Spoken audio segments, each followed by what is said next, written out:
size of its debt surpassed the nation's total economic output. It was a striking imbalance, according to early estimates, one that the country has experienced only in rare circumstances, briefly during the pandemic and in the aftermath of World War II.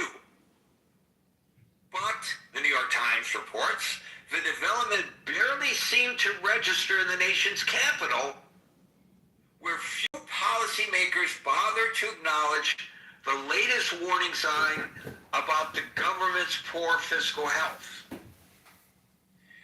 root of the problem is well documented and widely known. U.S. debt has soared in recent years because of a mismatch in federal spending and tax revenue, one complicated by a rapidly aging population, which has driven up costs across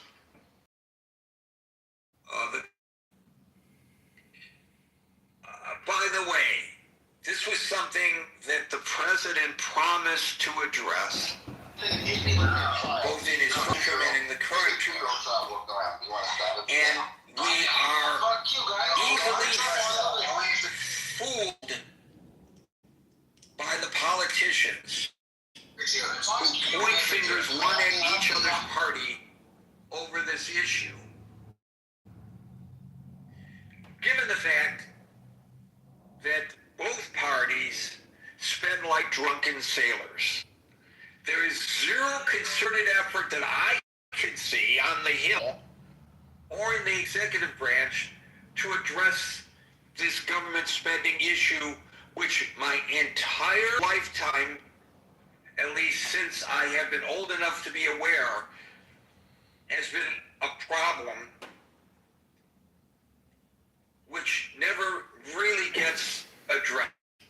Even with Doge, it didn't get addressed. And in fact, I think with the Doge cuts, in the aggregate, the cost of shutting down and then the cost of shutting down and restarting different programs surely knew would be forced by. In the aggregate, from what I remember, some of the reporting, and I don't have this right in front of me, was more costly than if they'd done nothing at all. So, I don't know. I'm not an economist. I don't know whether all this results in inflation, or a repression, or a depression, or whether we just tighten up our belts and adjust our lives and say this is our new reality, at least for the moment. I don't know. I'll tell you that I drive a conversion van, which I love, and I'm not going to give up driving my van because I camp out in my van, and it is my daily drive because I'm living alone. I don't need two vehicles. And I don't get but 17 miles to the gallon. And I don't do that much driving other than, to and from the train station, which isn't a long drive, except, of course, when I take the van out for my expeditions. But I feel, okay, I spend for this, that's fine. It's my vacation, and I want to spend the money that I've saved up to go and explore. And so I don't worry too much about it then. But now on a daily basis, sometimes it may be more convenient for me to drive most of the way to work rather than take the train. And it's like, well, why would I do that? Right now, between the tolls and the parking and the increased gas prices, I've adjusted a little bit. And I bet you've adjusted a little bit too. So I want to hear what you all have to say about that.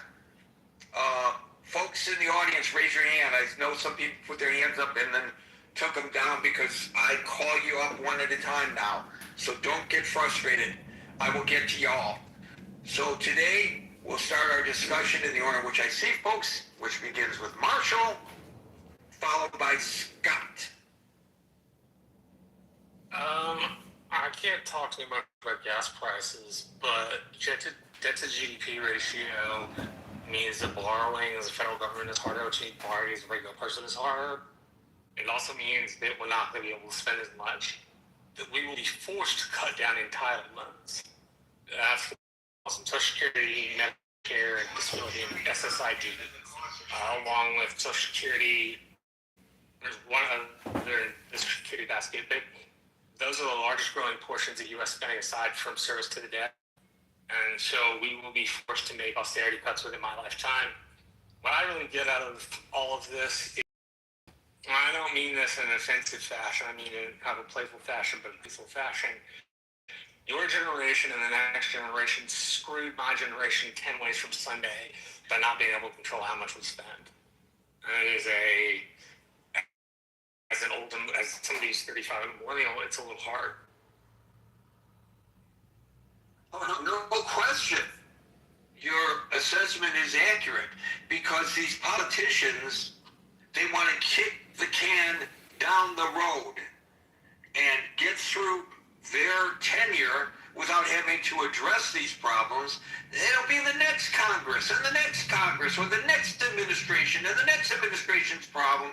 Sooner or later, the chickens come home to roost, as the saying goes. Did I get that right? I'm not so sure. But at any rate, you're absolutely right. And I don't understand. Won't be there. Medicare won't be there. It just like my generation just wills the kinds of social services the generation and generation that's had access to. The problem is everybody has their vested interest. Right here. When it comes, looking for a shirt. Yeah, everybody has their vested interest when it comes to programs. Looking for a shirt. Coming. What's that? Mark,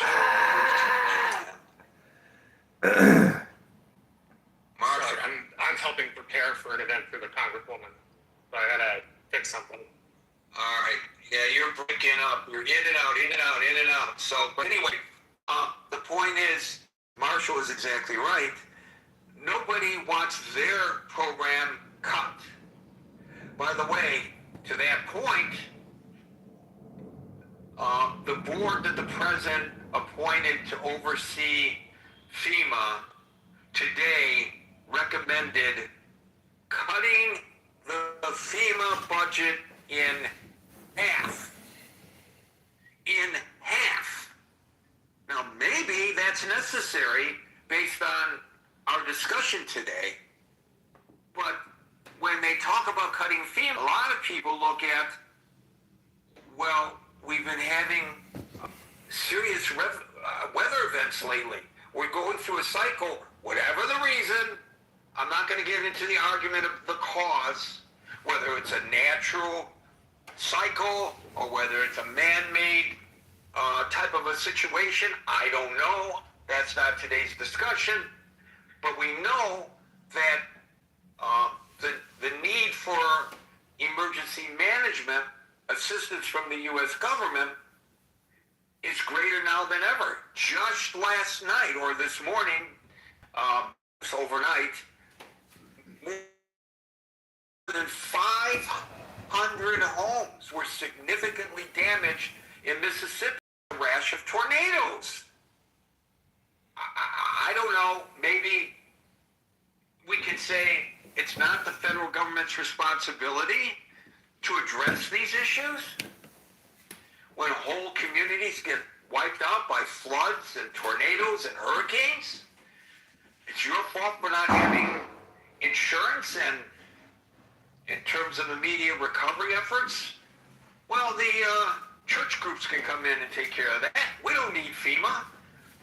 Some people might argue that, but I suspect that a lot of people hear this news with a degree of disdain.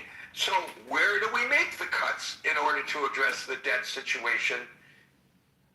But the more immediate problem, of course, is the cost of fuel and how it drives up costs and how we have to adjust our lives, our consumption.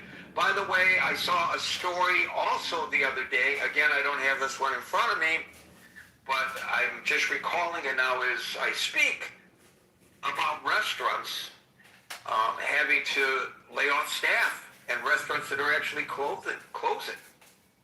They can't afford to operate in the manner in which they operated before because people aren't going to the restaurants in the manner they did before this war because they don't have the discretionary income for a night out, give mom the day off, she doesn't have to cook. Or date night, even. I don't know. But that's what the story said. And I gotta believe that it's accurate because it just makes sense that it would be. Thank you, Marshall. We'll go to Scott, followed by Steve. Good time to put your hand up, folks. Scott. Yeah, I think it's not. I'm with Marshall on this to some point. I think so. Part of it is the fuel prices, right? Part of it is the cost of entitlements. Part of it is inflation. I think the tipping point is there's just too many pressure points, right? I think that largely most people are feeling squeezed, and you know, if you're like me, I live in Philadelphia. I don't drive. I mean, I just take public transportation most places. But most people, even if you don't have a car, you just feel the squeeze. You go into a convenience store and you see what a burrito costs or what Doritos costs. And yeah, you're being squeezed. And I think that's the problem is the squeeze. It's feeling the pinchers from all directions. And so I think that's the problem, Gary. And I don't know how we get out of it. I mean, I don't know. I think fuel costs are an issue. The debt is an issue. I mean, I think one of the things that Biden did, which I think wasn't necessarily the worst move in the world, but Biden was looking down the nose at a recession, and he didn't want it on his watch. And so he pumps $1 trillion into the economy, which, maybe would have, it was the healthier move. I don't know, but what does that do? I mean, you put a lot more money in the economy chasing the same amount of goods. It raises prices. So, I think people are feeling squeezed. And I don't know how you get out of the feeling of the squeeze, but I think that's the issue. And I don't know that collectively we have the kind of collective sensibility to get out of the situation. I think mostly the politicians we're hiring or electing are largely that's their job. They want to get elected and reelected. And so I don't know. I think we're in big trouble. Well, you say you are taking public transportation. Transportation costs are rising too. I just noted that the PATH train, which links New Jersey with New York City, the Port Authority, the PATH train, it's going up in price. Everything's going up in price. And obviously, if the are going up. I did my grocery shopping this morning on the way home from work, and there were things that I had intended to purchase. And I looked at the cost, and I said, you got to be kidding me. And there were things that I was going to put in my basket that I decided not to, just on the principle of, I'm not going to spend that much money for that item. And here's another thing that I noticed today, and it's not like they're bare shelves or anything like that, but I wanted to buy a certain product, and none to be found in the store. So I don't know. And also, here's something I noticed this time and the last time. I buy bottled water. I buy spring water because I like using spring water in my cooking and my preparing my beverages and so forth. I don't like the type of water that happens to come out of the tap here where I live. It's a little too harsh. So, I'll buy a gallon of water. Usually, used to be for 80 or 90 cents a gallon. It's now $1.50 a gallon. But I'll do that. Even when it comes to that, I noticed last time I go every couple weeks and stock up. So 2 weeks ago, and then again this morning, there were like empty shelves. I mean, they weren't out of spring water, but there was a shortage of spring water. And no locks. I had the taste. I wanted, this morning after I got off the train, I wanted to come home and I wanted bagels and cream cheese and lox, which I know is very expensive now, but I was just in the mood to treat myself. No lox in the store. Sorry, guy, we don't have them in stock today. So it's starting to affect things. And when it affects my palate negatively, Scott, that's not a good thing. Puts Gary in a bad mood. You ever get that when you put it in your mind, this is what I crave today, and you go on a search and then you can't find it? Put in a bad mood. Yeah, no, look, I think that's going to be a lot of the country, right? I mean, I think, again, I don't drive because I live in the city, but I think a lot of Americans, most Americans do. And I think you're hitting the nail on the head. I think most Americans, because we're in a car culture, we're not as sort of, and even with public transit and all that stuff, but I mean, more shared distributive effect. But that's not our culture. We're in a car culture. And I think most Americans are going to be angry every day pulling up to the pump and just resenting the fact that they have to pay this much every day. And so, yeah, no, look, it's not good. I don't know that it will be a tipping. I think, I don't know. I mean, what is the tipping point, Gary? I mean, is it going to throw us into chaos? I don't think so.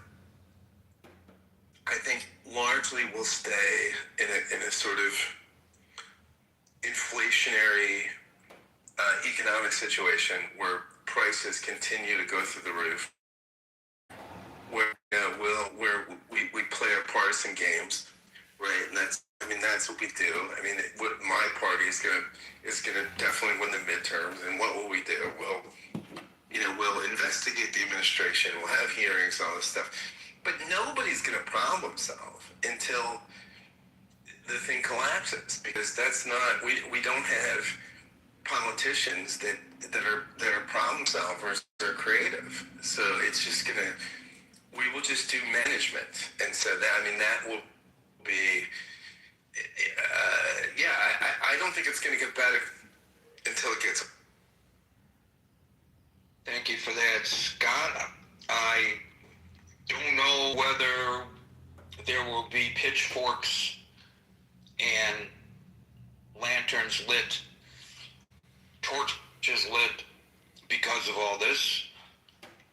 But there might be a tipping point where people just, they're not willing to take it anymore, and I don't know how they would express that. But the midterms are coming up. Thank you, Scott. We'll go to Steve, followed by Hey, Gary, how's it going? I'm good. I'm having a nice, you probably heard the beep, beep, beep of the microwave, so I'm making up for my lack of lox with a nice salmon dinner while I host our gathering today. That sounds good, but I'm not a salmon lover. But to the point, I think the two things you're describing, Gary, one is event-driven, the oil price.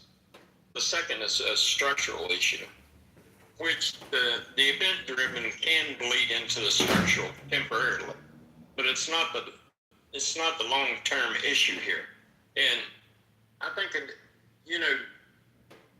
it was the early 80s when we started offshoring all our manufacturing, and we went to a service-based economy.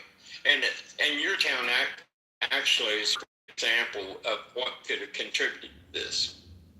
The workforce that's in Detroit right now versus, say, the late 60s, early 70s, and the kind of money that those people that worked in the factories in Detroit making automobiles is going to be extracting from Social Security and from Medicare and Medicaid is going to be disproportionate in a ratio kind of way to the type of money that's being put back in by the residents now, because the type of jobs they have is not going to generate the same income that a factory worker in the late 60s or early 70s was generating to the federal government.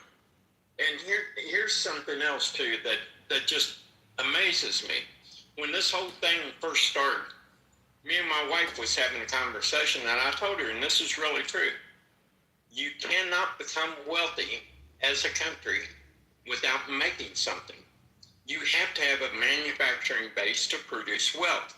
Look at what happened in China when they captured all of our manufacturing and the rise of their economy. We've been going in this direction for a long time, and Marshall talking about, well, you know, your generation has got my generation.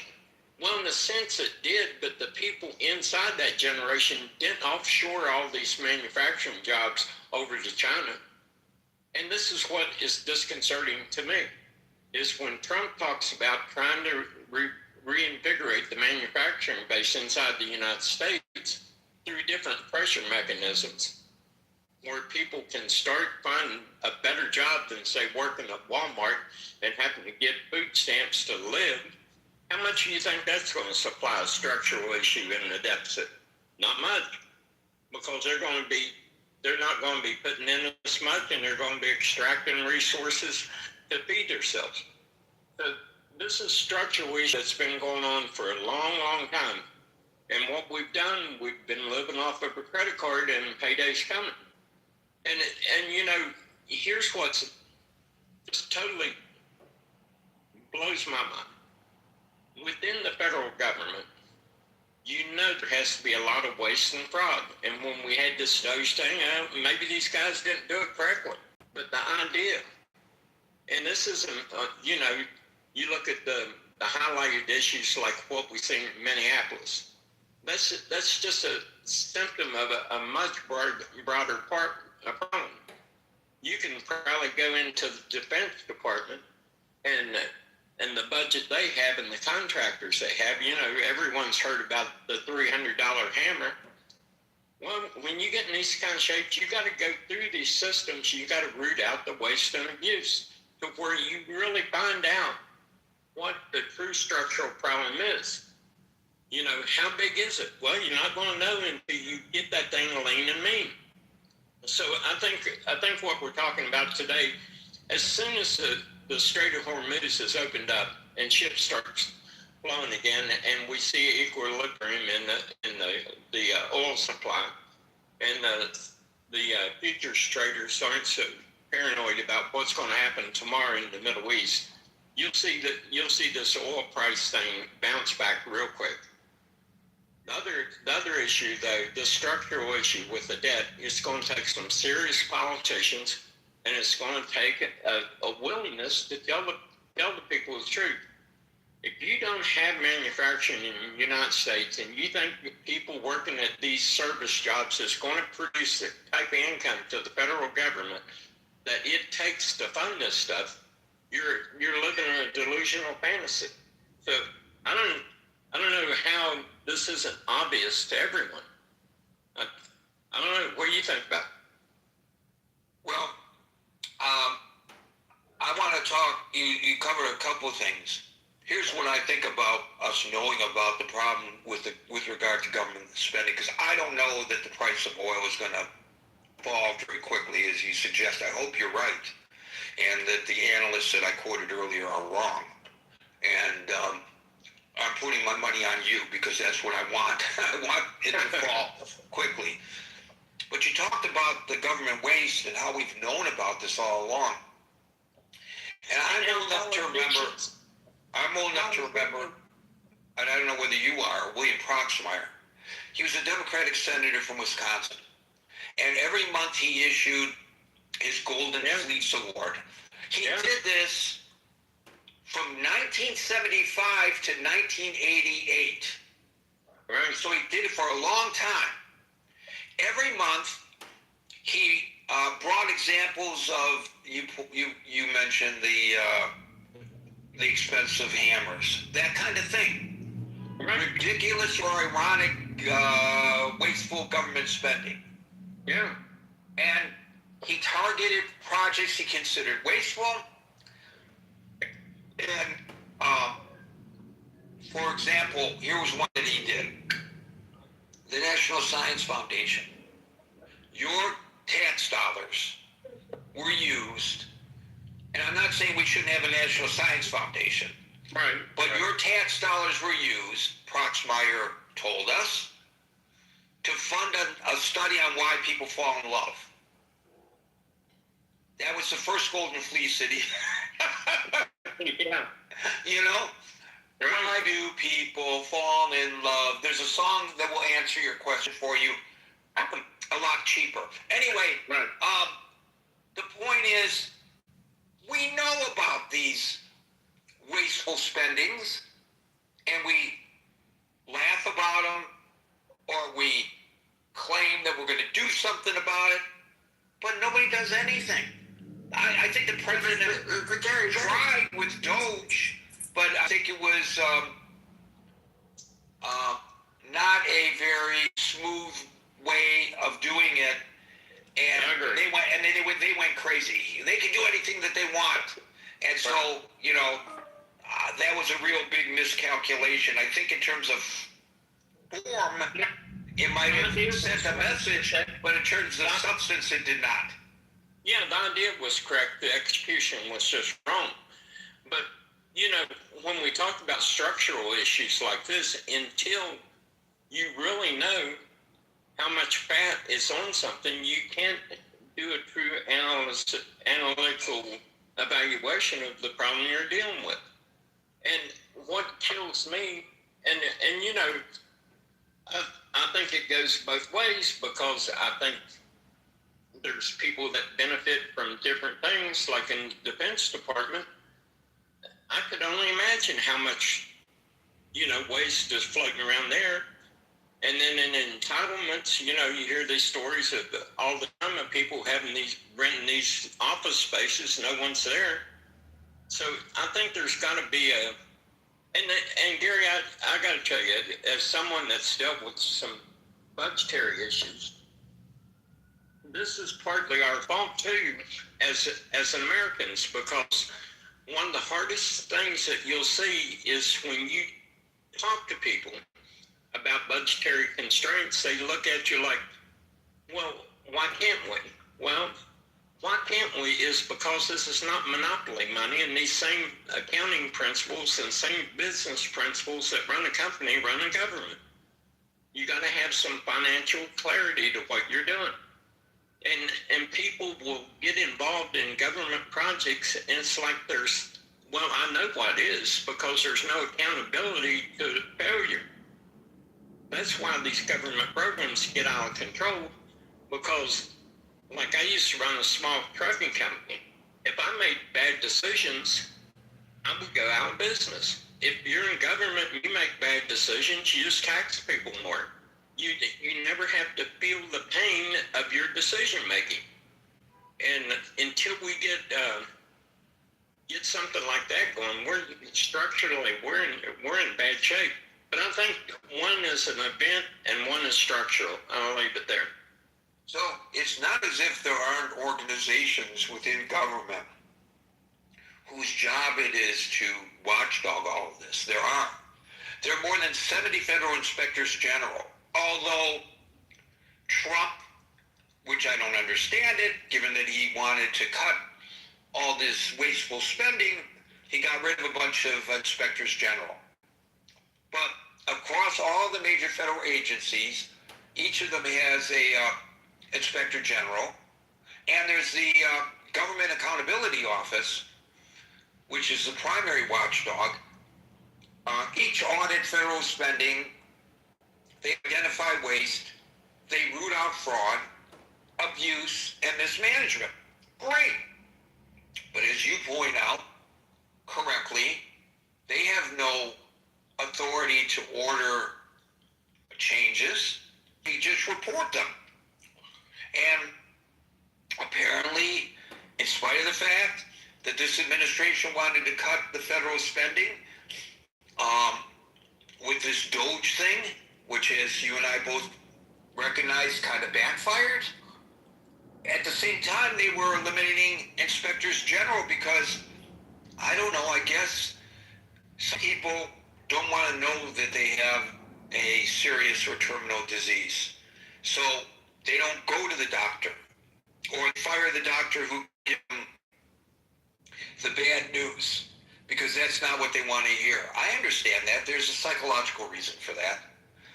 But you're exactly right. In the private sector, as you were talking, I was thinking about where I work. If my vice president and general manager, who has our division, can't keep things profitable, well, he's going to be gone. And somebody who can ensure profitability will move in, and there will be probably cuts in personnel as a result. So you can't, when you're in private industry, let it get out of hand. You're right. In the government, they can and they do, and nobody, apparently, according to that New York Times story, in Washington really gives much of a damn about it. Well, Gary, so you combine this with the current crisis with the gas and diesel costs. We are under severe economic stress in our households, but also we're in extreme economic distress in Washington.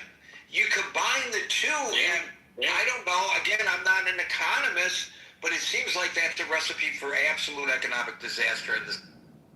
Well, I can give you one example with I was personally involved with. It involved our city council, it involved our county commission, it involved some state people, and we was talking about in percentage terms of a budget, a significant amount to a budgetary issue. And the math was so simple on this, Gary. It was literally 6th grade level math that you could look at these numbers and tell they weren't working at any level. I mean, a 6th grader could have done the math on it. And people, I mean, we had a meeting room with about 300 people in it, and no one was pointing out the obvious fact. These numbers just don't work, and I'm sitting here listening to these people ramble on, getting high on your own BS. And finally, as the engineer was talking, I told him, I said, just stop right there. I said, please, just stop. And I laid out the numbers. And I looked at everyone, and I said, can anyone in this room that's so enthused on pushing this project tell me how these numbers are going to work? And they looked like us, the Grinch that stole Christmas. But that's how embedded this kind of psychological Santa Claus can become in government spending. And finally, I just told him, I said, because I had a deciding vote in it, I said, until you can show me how these numbers are going to work, I said, I'm a hard no. I said, no, you got to tell me how these numbers are going to work. But it becomes so pervasive, it was like a out-of-body experience looking at people that was normally intelligent people sitting there saying, yeah, let's just bankrupt this place and everyone's going to be happy. And I'm sitting there just like, I can't believe what I'm hearing here. But I can only imagine this replicating itself inside the halls of Congress over and over and over, and no one saying, hey, you got to make the numbers work. But I'll leave it there. I know there's other people here. Just remember yesterday I was talking about how things were when there were so many houses underwater. People's houses were being foreclosed. Why did that happen? Because people, they let their emotions, when they want a program in Washington or a project in West Virginia or to purchase a home. It's just human nature. I want that house.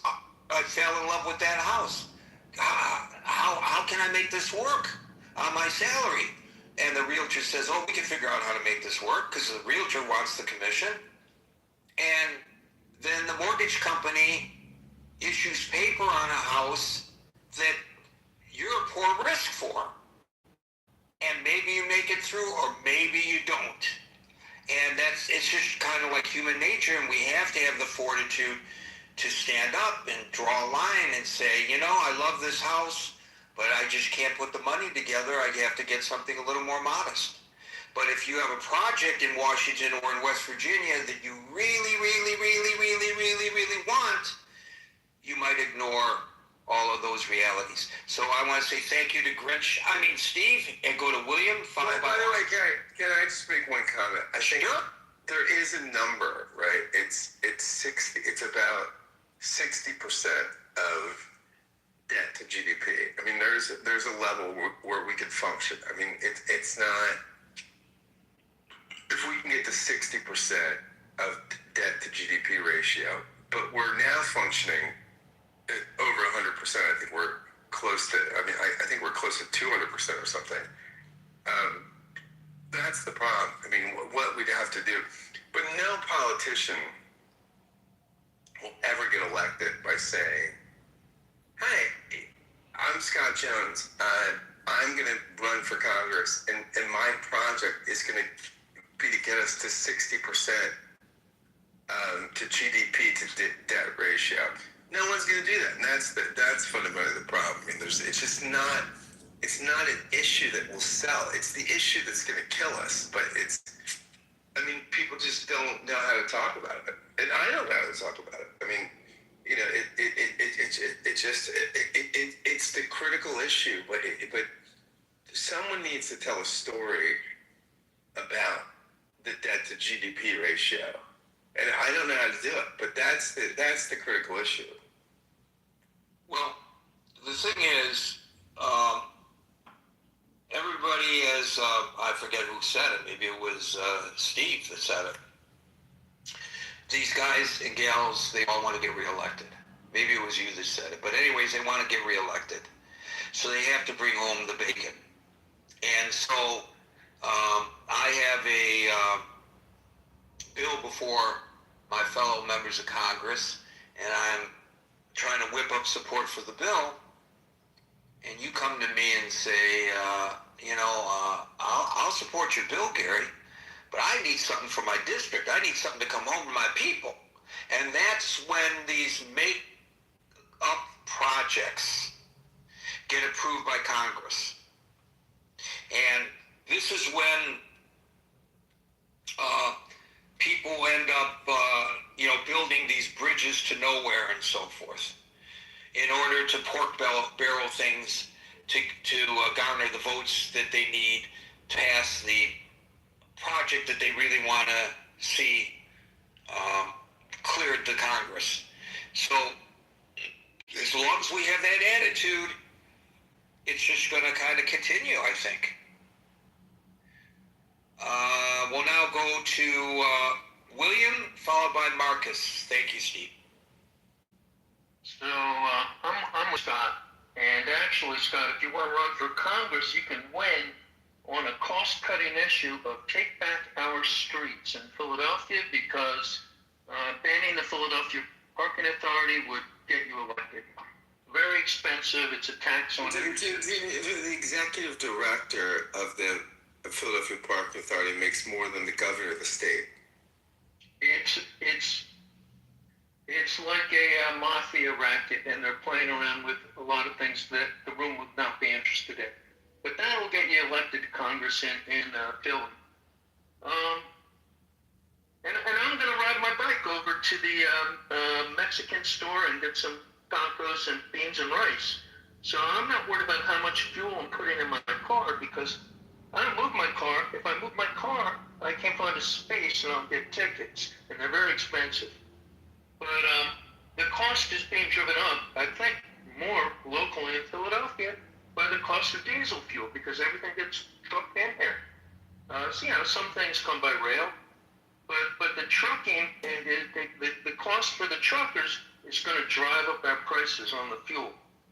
And that's built into the cost of the products that are sold in the stores, cost of the groceries. That's one factor. There are multiple factors, like Scott was saying. The tariffs were supposed to bring industry back into the United States. Maybe it brings some, it loses other industry. Some industry was cross-border.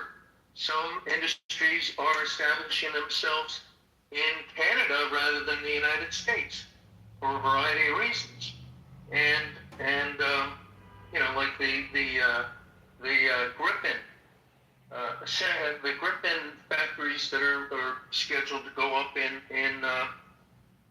Canada, and that is also going to cut into sales of fourth generation fighters from the United States that Canada may have otherwise bought, or fourth generation.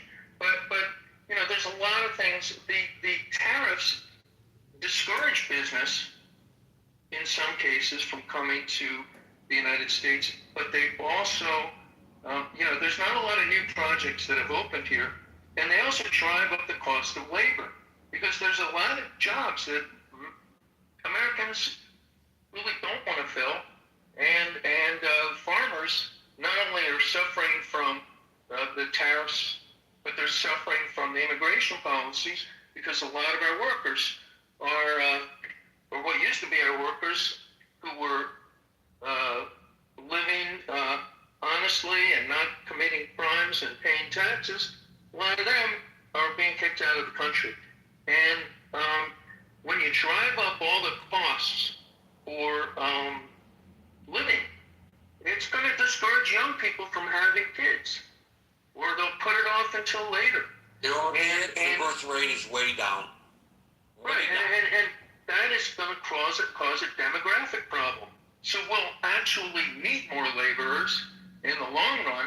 And so the whole idea that we need to kick people out of our country because they're taking jobs, not really. I mean, they're taking jobs that Americans often don't want to fill, and they are filling out a labor force that in many aspects is understaffed. And also, we're not immune. Like, the United States is an exporter of fuel. The U.S. production is doing really well because of the shale and the different technologies that have come online for petrochemical oil extraction. We've got more gas than we can actually use. There's actually flare-offs all the time out west. I've seen some discussion about that. So, we're energy independent, more or less. There's certain crude grades of oil that mix better in refineries and that are beneficial to have to make certain levels of product, but overall the United States is energy independent. But the costs around the rest of the world are going to have a downward pressure on global economies. And so if there's a global recession, a global depression, and we're manufacturing things, and we do manufacture some things, who's going to buy our stuff? Who's going to want to, pay the higher prices for the things that we have to sell? I mean, it's not, we are connected to the broader world, whether or not you want to deglobalize or not. We're not making everything here, and we do sell some things overseas. And if you depress demand because people don't have money for your products, you're going to sell less products. So overall, you just, it doesn't, we're not just isolated. We're not just Fortress America with two big ocean moats on either side and hostile neighbors to our north and south now.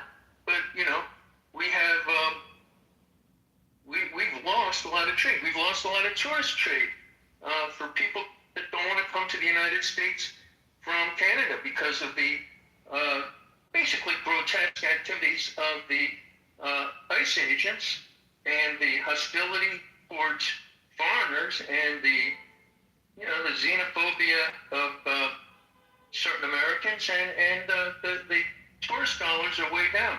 That's an industry that's depressed. And, as far as the insurance, the insurance costs are off the charts. You want to ban FEMA?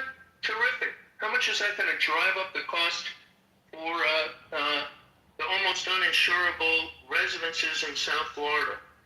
Or we're not into the fire season yet in the West.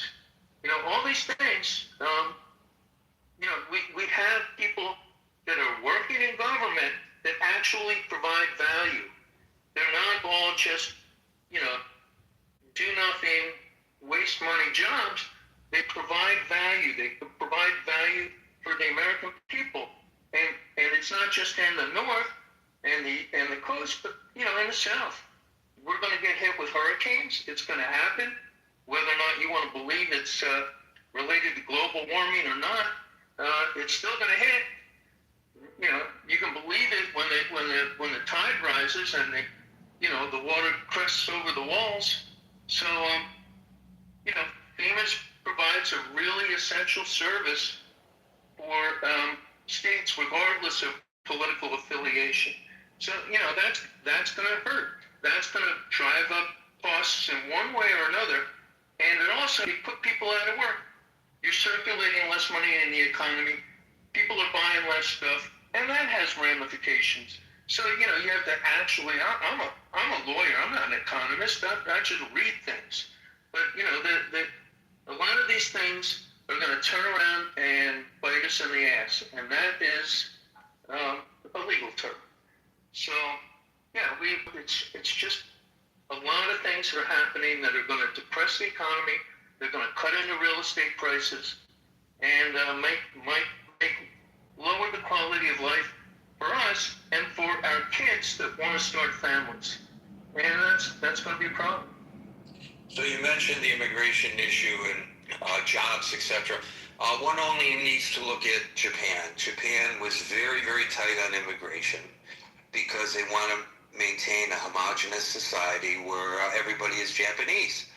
And, unlike the United States, people, and part of this may be genetic, but also they don't eat a lot of processed foods in Japan. And so they have a real problem there of longevity. People live much longer in Japan. That's a problem than people live in the United States, because now you have the need for elder care.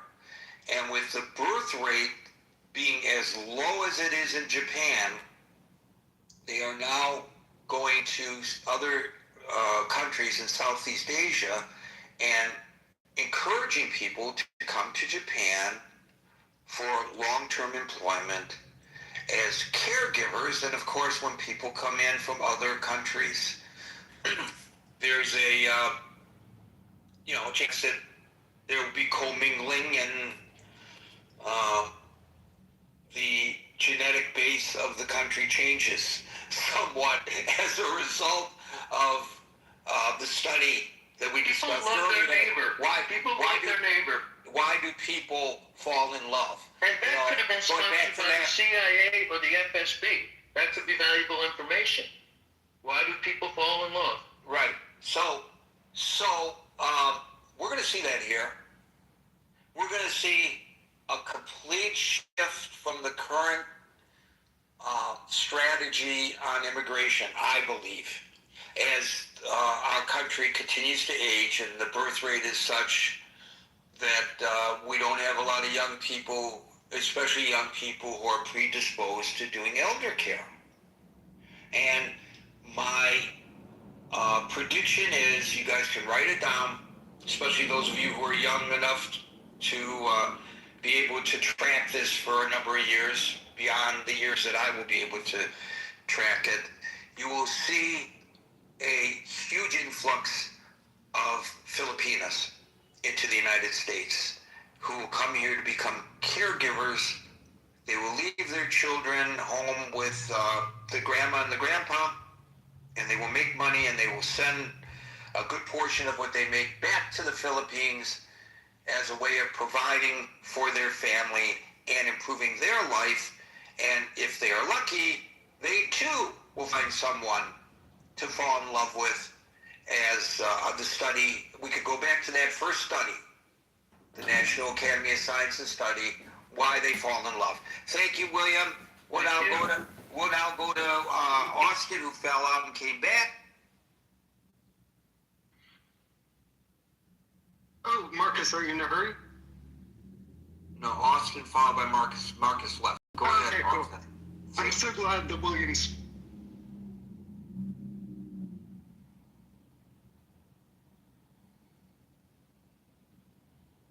We look into the 21st century. We have a lot of technology for alternative fuels. It's interesting, but Trump really seems to be working in the interest of the oil industry. Why are oil companies making so much money these days with oil prices so high all throughout the oil sector? It's kind of odd to me. But I think we're absolutely chasing the wrong ball. I mean, it's simple to look at the science of economic history and look what seems to be intuitive. You think, okay, we're going to reduce spending and that's going to help our economy. That's not the right question to be asking. And it's such like an intuitive tilt. Okay, I think of personal finance, I think of business finance, I think of corporate finance. Okay, we're going to reduce cost and increase revenue. But we're a nation, and we're the global reserve currency. What we need to be absolutely panicking about is how we're destroying the ill will of America. And even if Trump lives to 100, 120, he's not on this planet as long as a lot of us. And he's damaging our reputation in order to follow the winds of short-run pursuits. It's not a matter of are we spending or not, it's what are we spending on. It's been found that Keynes' science of economic expenditure, it's reality. It's not a matter of are you spending or not spending, are you spending on things that grow the GDP? It's absolutely proven that certain sectors of government spending have an outsized effect in economic growth. When money circulates through the economy, it doesn't just disappear. When there's fiscal policy by the government, it doesn't just disappear, it circulates through the economy. So I think it's good to be cautious, folks that are in the media and folks that are on the blogosphere. It's so simple to make the emotional appeal to worrying about the deficit. And it is a concern, it's something that we have to be cognizant of. But what we really want is to be at the helm of the economy. We know that if we spend more and create more debt, then our currency weakens, then our exporters are benefited. I think the key is to have agility and the ability to navigate between what a given instance of economic ideal might be at a certain time and have the agility to change depending on what's needed. And what we're really losing out on is now we're in the era of AI and automation. We need to worry about the brain drain and the brain gain. Harvard, Caltech, Stanford, these used to always attract the best and the brightest. It was the obvious choice for so many people to end up here. And a lot of people don't want to be here. And we're losing the best and the brightest, and that's a real concern. I think we should maximize for longevity. We really have enough for everyone. There's just an artificial sense of scarcity. And I caution folks in the media and blogosphere, it might be easy to win an election on panic about the debt and the deficit and yada, yada, yada. But it's a science. Please chat with AI on logical mode for about 20 minutes about macroeconomics and economic multipliers. Before, say you want to have a blog post on it, chat with the AI about macroeconomics and multipliers before going there, because we're in this potential scarcity. We have enough for everyone. So your first comments about the where we spend our money and how it affects the GDP. According to the Pentagon, the war in Iran has cost American taxpayers at least $25 billion to as much as $35 billion. That's Pentagon estimates. The Pentagon reported a $11.3 billion cost for the first 6 days of the conflict. And the current run rate is roughly $1 billion to $2 billion. So that's, I don't know, somebody can work out the math in their head. To me, that pushes the total costs much higher as the operation continues into its third month. So what's the cost of that to the GDP? I don't know, but I do know from my earlier readings about this that war typically acts as a major economic drain, although the president touts the fact that it is pumping up the U.S. military-industrial complex. So that might countermand a little bit of what I've read. But what I've read is that war in general reduces real GDP, especially in the conflict-affected nations. And long-term losses can last a long time, maybe a decade, maybe more. Absolutely. We need to spend wisely, and if you look at the defense sector, and these days I'm all for a very strong defense sector. It's focused on defensive weapons and keeping us safe. Right. But a lot of it is not circulating through the economy. We just have a huge bull run on the defense sector. Right, so I'm looking at the Kellogg Insight report, which says that global conflict in general, not this one specifically, estimated $15 trillion. That's 13% of the world GDP. So, from an economic standpoint, aside from the terrible loss of life, obviously, and infrastructure that a war creates,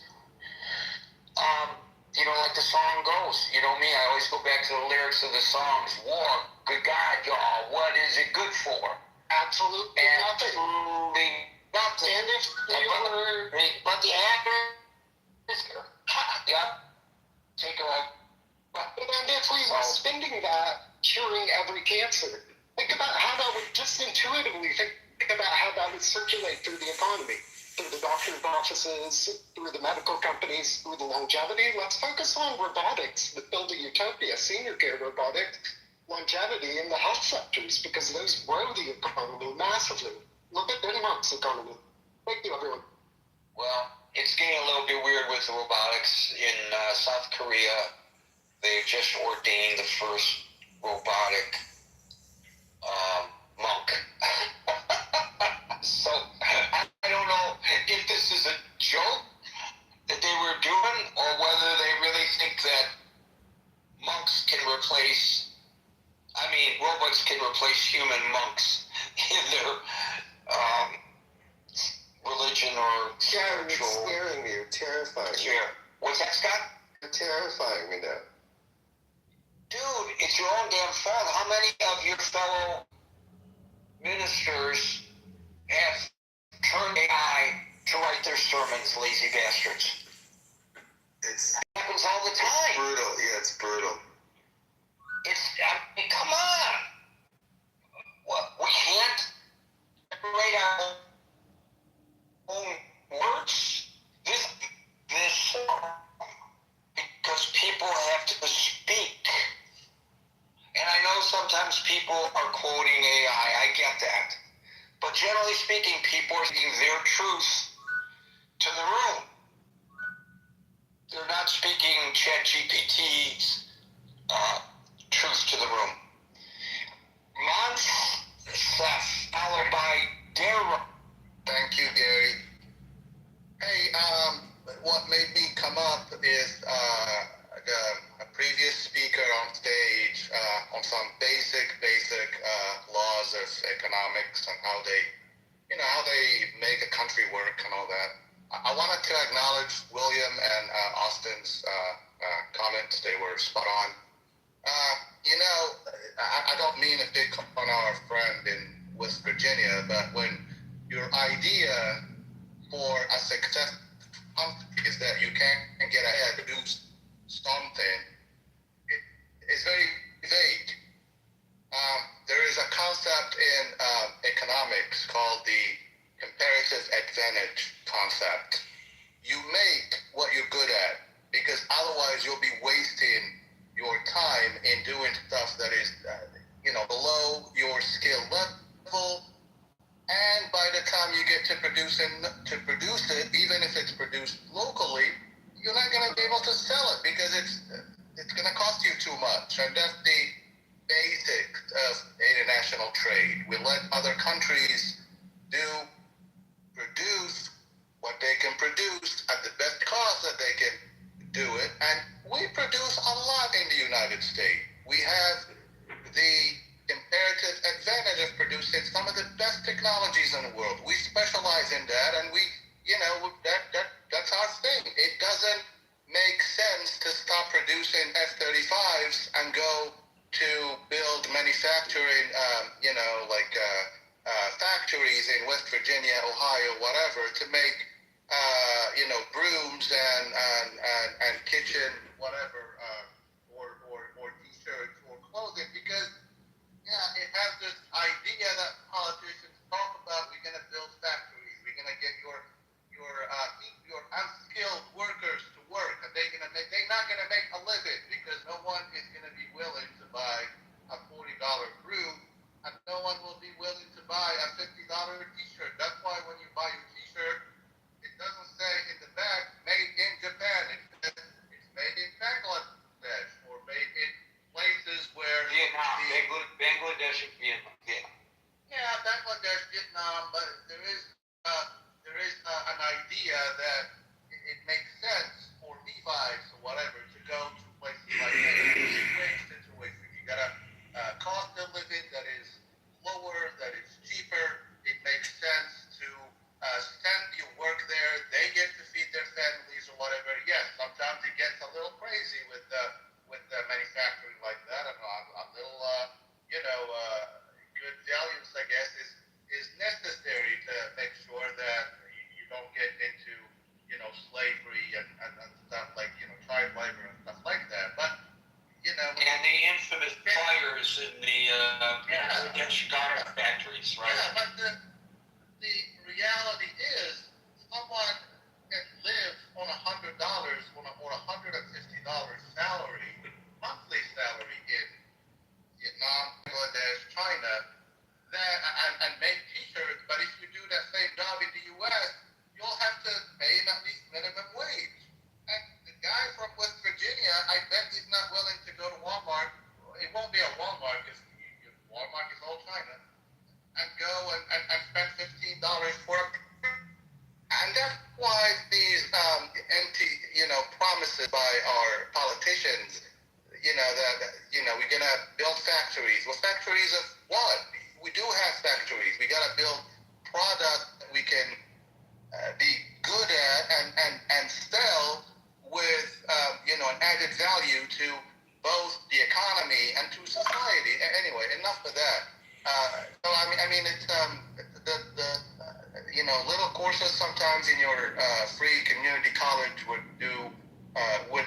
educate our voting populace, because the minute a president or whatever would go up there and say crap like that, at least people would be educated. Then,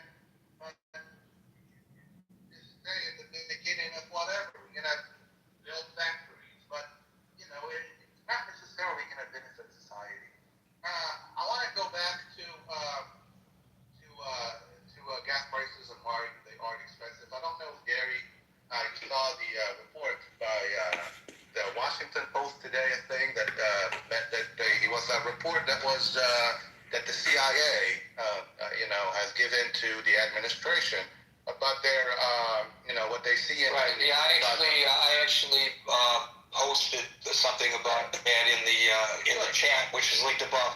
And basically, what it says is that the CIA report to, and I don't know where the Washington Post got this, their sources at the CIA or probably their sources at the White House. But the report said that if it becomes a stalemate over the Strait of Hormuz and the oil, ultimately Iran can't handle that. The United States cannot. We will have to blink first. Is basically what it says that Iran has basically another 5 months before it can see some real damage to its economy. It also says that they still are sitting on a massive arsenal of missiles and whatever. This new deal. And by the way, let me just interject. Go ahead. This is a CIA intelligence report to the President of the United States who says that there are no armaments left, that their military has been destroyed, the Iranian military has been destroyed. Well, where's he getting his information from? And this speaks to the whole point that he says what is prudent to say at the moment, but not necessarily accurate. Although he is not unusual in this regard when it comes to elected officials. He is, in the sense that he has exploited this ability way beyond any other politician, at least in my lifetime, that I can recall. Right. And the deal that they are trying to get, how is this different than what Obama did? I mean, he trashed the Obama deal. But it was Obama, so it was wrong. It's his and it's right. This gets back to yesterday where I got yelled at for making a comparison that I promised I would never make again about how when Biden finally proposed locking up the border, it was bad, but then after the president came in, I know it's not the exact same program, it was good. And so here we go with the, he's really got it in for Obama. He really dislikes Obama. Obama's past tense. Trump is current. He doesn't have to worry about what Obama did, or what Bill Clinton did, or what Jimmy Carter did. Those people are no longer in charge. And I don't know why he obsesses with this stuff to the degree that he does. Yeah, there are multiple good articles today. Yes, I'm reading one. I read one earlier today on the Financial Review. Literally, the title said Trump's Iran deal looks a bit like Trump's. I mean, not just you, Gary. A lot of people are noticing this, including that the moratorium, I guess, on nukes is only going to be about 10, 15 years max. But again, he said that they will never be able to produce a nuke.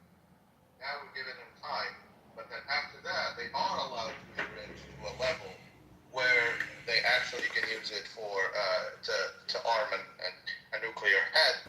Also, it's releasing a bunch of cash to Iran. Like we heard so much of that planes were full of cash leaving the banks of Maryland, Virginia, which is not true, by the way, because we paid them in Swiss francs, not U.S. dollars. Anyone can check that. So banks were not getting emptied in the tri-state area to send billions of dollars to Iran. Well, I saw pictures of pallets of cash. Yeah. Right, but it was not cash held at U.S. banks like the president said. It probably was AI generated also. Yeah, you saw it on the internet. But the payment was made in U.S. in Swiss francs. So we're gonna now end up, giving them the stuff that the president made fun of Obama for doing, for giving them their money back. I don't know where the money that we're gonna give them now, what those frozen assets for, but it's the same thing. But it's the ultimate thing that the ultimate kind of scenario that, nothing says that we lost this, more than this. We went 180 degrees we went there, we won the first day, the regime change, it didn't happen. The torture of the Iranian people. Sorry, Alan, I know we were very hopeful in the beginning that it's going to be liberation to the Iranian people. You don't see anyone talk about the poor Iranians. And, if there is any help on the way, or if there is any things in these deals, written in the deals that you guys, you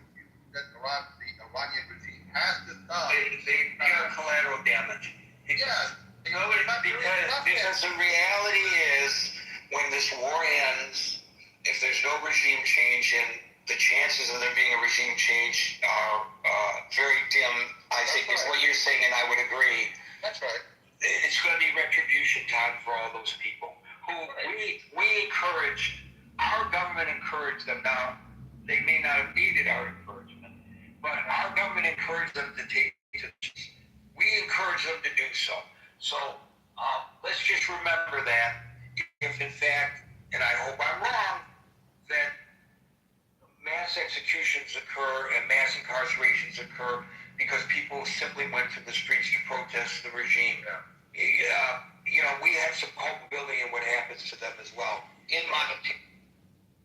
Yeah, I'm not going to be long. I think I just got a notification that I think we're just watching some new attacks in Iran. But the idea that gas prices are going down anytime soon, like you said this a few days ago, Gary, that when they go up like a rocket. When they fall like a feather. Summer driving season is coming. Don't expect gas to be, even if the war ends, even whatever. It's going to be a slow, going down. And I'm just amazed at, my God, how much they are willing to tolerate the pain in order to see, it's not even a pain for the stuff that the president say. Are you willing to tolerate a nuclear Iran? Well, we are going to end up with a nuclear Iran based on this deal, whether it's in 10 years or 15 years from now. It's just a matter of kicking the can down the road. It's not eliminating that threat. I'm going to let others speak, Gary. Thanks a lot. Thank you very much, Monsef. We'll now go to Daryl, followed by David. Hey, Gary, can you hear me? No. Okay, well, I just got to ask. So I'm going to ask for some latitude here. I want to talk about, and I'm going to tie this to fuel. So before the UAE they had issued, their finance minister had issued a dire warning saying that, hey, if we don't start getting some of this oil out here, we may actually have to start selling oil in Chinese, in yuan, RMB. And so what we're doing right now is we're setting up like currency swap lines for the UAE. And this is really only done in times of emergency, like in 2008 with the crisis, 2020 with COVID. Because what happens is if they start selling oil in Chinese RMB, they don't need to hold all those treasury notes, the American, they don't need to hold American dollars. So this is a precedent. Scott Bessent actually went in, he spoke before, I think, the Senate last week about this, and we're setting up currency swap lines to aid with liquidity. The problem is, though, that China has started prepaying Iran for oil. And so there was this thing that we're going to starve Iran, and we're going to basically, break them economically and, we're going to starve them. But China started prepaying for oil. Iran's sitting on about $40 billion in its central bank. And so the idea possibly that another OPEC company, I don't know if you saw yesterday, Saudi Arabia is kicking everybody out. If another OPEC country decides, hey, with this threat, now it could just be a threat. If they start threatening, hey, if we can't get through Hormuz, we're going to start making our own deals with China, and we're going to start making our deals in Chinese money. What will happen is you'll see that these countries don't need to hold American dollars because they're now trading oil and other things. And economically, what's going to happen is the American dollar is going to become less valuable because countries don't need to hold it. And what would happen with our debt? You'll see countries say, we don't need to hold these treasuries anymore because we're not, collecting. We're selling money outside of the petrodollar system. So we don't need these dollars. You'll see massive inflation. You will see massive inflation. And I think we're talking about gas. We're talking about gas prices. But but this ties into so many other things, right? It ties into interest rates, right? Not just interest rates on mortgages, but just interest rates if you need to go and finance a car, if you know, your credit card, all these other things that can be devastating for our economy. And the idea that we're possibly setting up a swap line, currency swap line for the UAE is something we really need to take seriously. The idea that China is pre-buying oil or paying for oil that they haven't even acquired yet from Iran just to hold up Iran, it kind of feels like there's an economic alliance that's building against this country, and it's not just about the price of gas. It's about how all of these things will impact us. You know, you're going to see prices going up in the supermarkets, prices at restaurants. Prices are just going to start to go up. And someone said something earlier.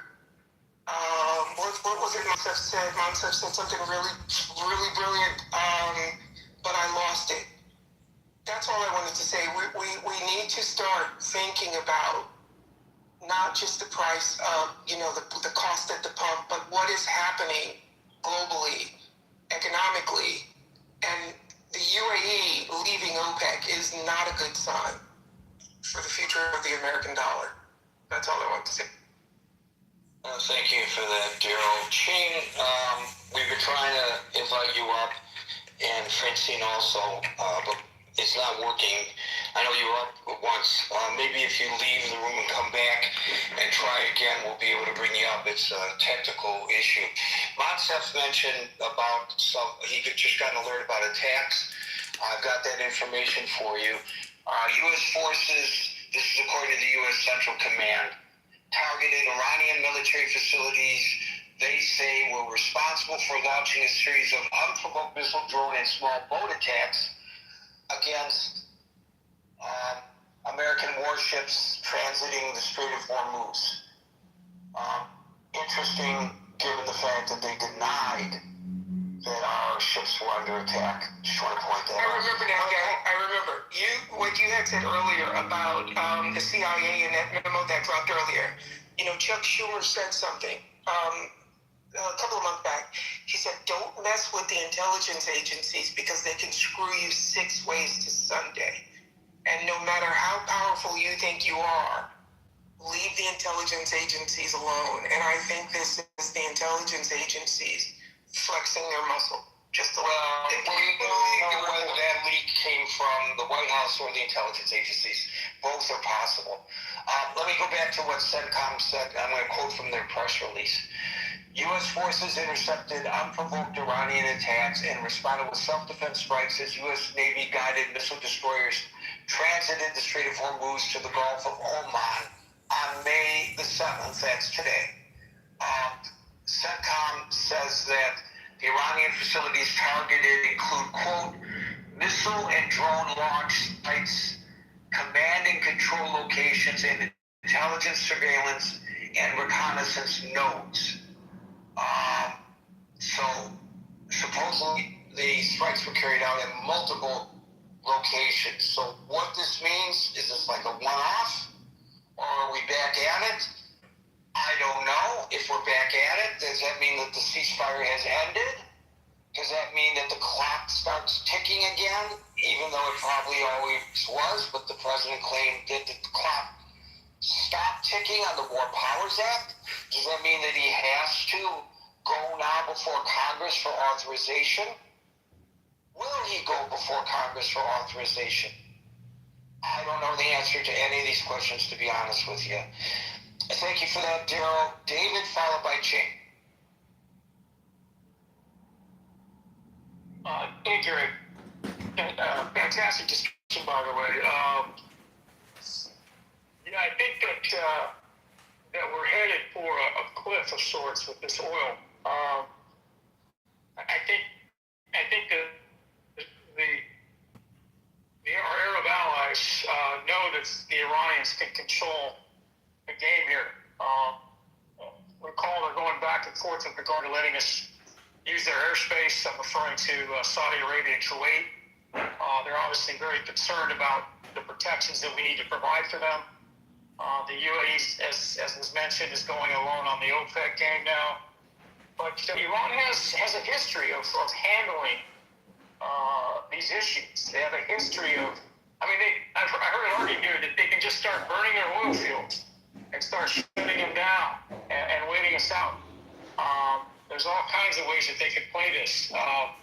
So the fact that we're trying to blockade them is great, but if they can wait it out and the rest of the world starts to suffer, I'm hearing it argued right now, Gary, that even though we have a lot of oil, we can't transport fuel when we fly somewhere else. So airline companies are at the mercy of wherever it is they're flying to make sure they can refuel.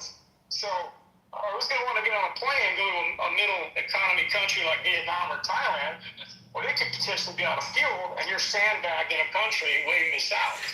So, the poorer nations of the world, obviously, we don't give a damn about because, they can just suffer and white knuckle it and deal with it in their own way. But this is going to trickle to our first world allies in Japan and Vietnam. And, these are going to have unknown consequences on the stock market, on the international markets, on our bond market. It's already trickled.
Of course, I canceled my credit card, but it's a pain in the butt, when you cancel a credit card, right? Sometimes, your utility is going to the credit card and deduct automatically.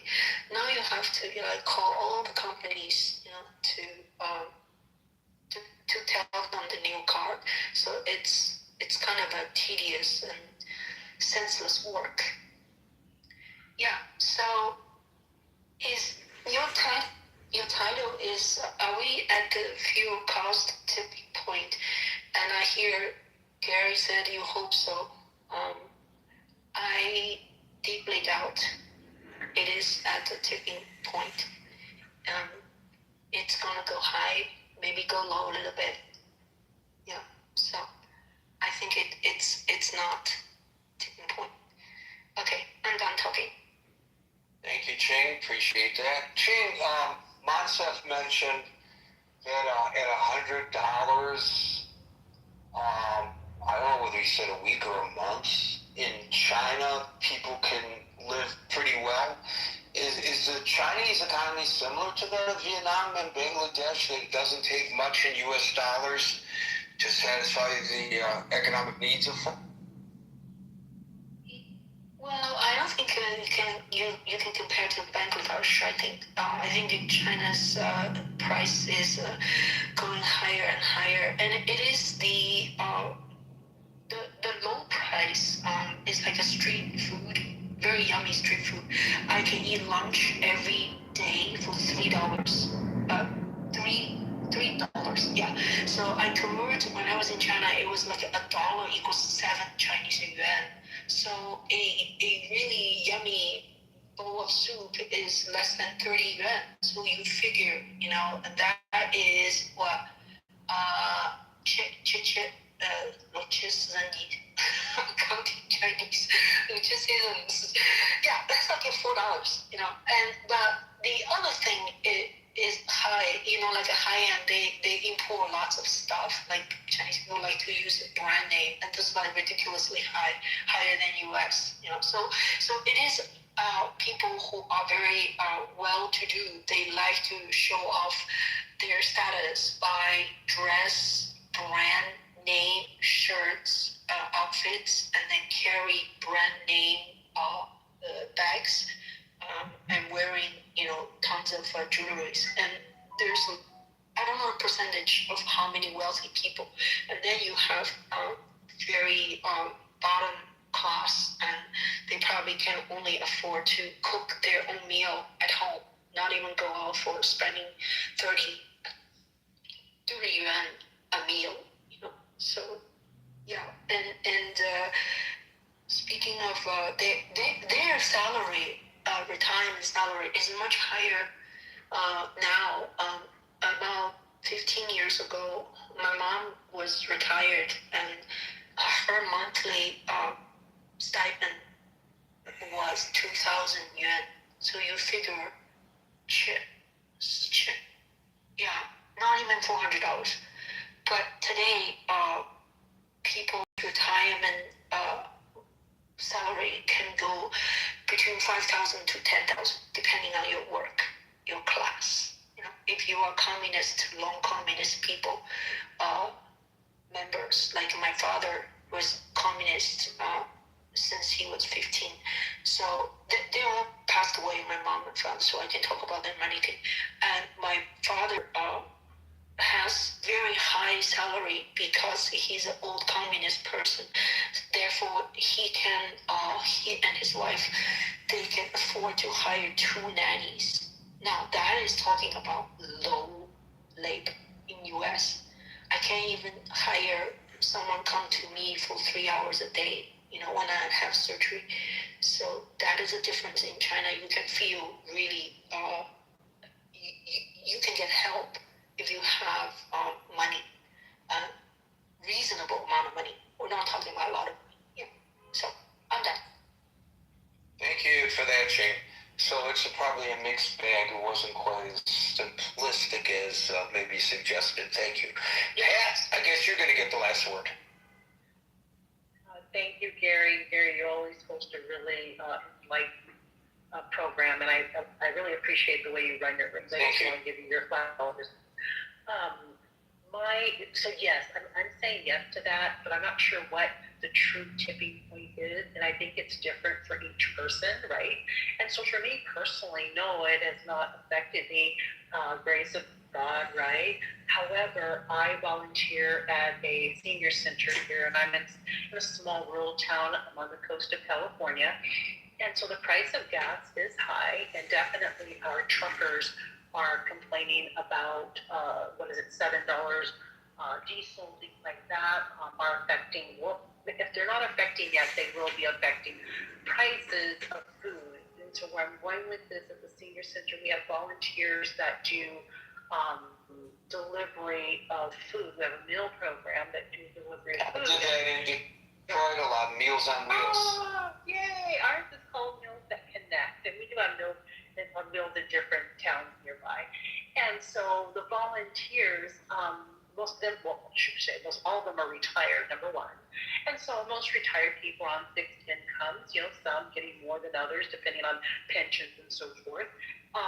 But they have begun that little chatter of it's really dipping into my costs, although they are eligible for mileage reimbursement, but not at the rate that the gas is going up, right? And most of them have chosen not to take that mileage reimbursement because they've been able to do this.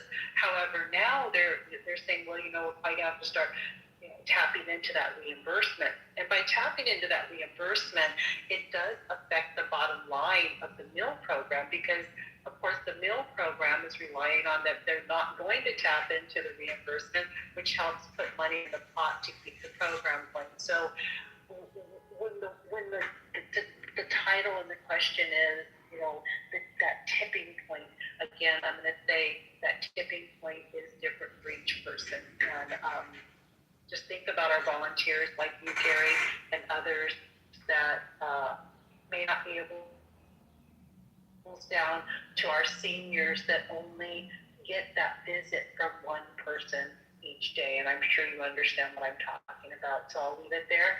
Thanks for letting me speak. Yeah, when I was doing Meals on Wheels, I was not retired, but there were a lot of retirees doing that.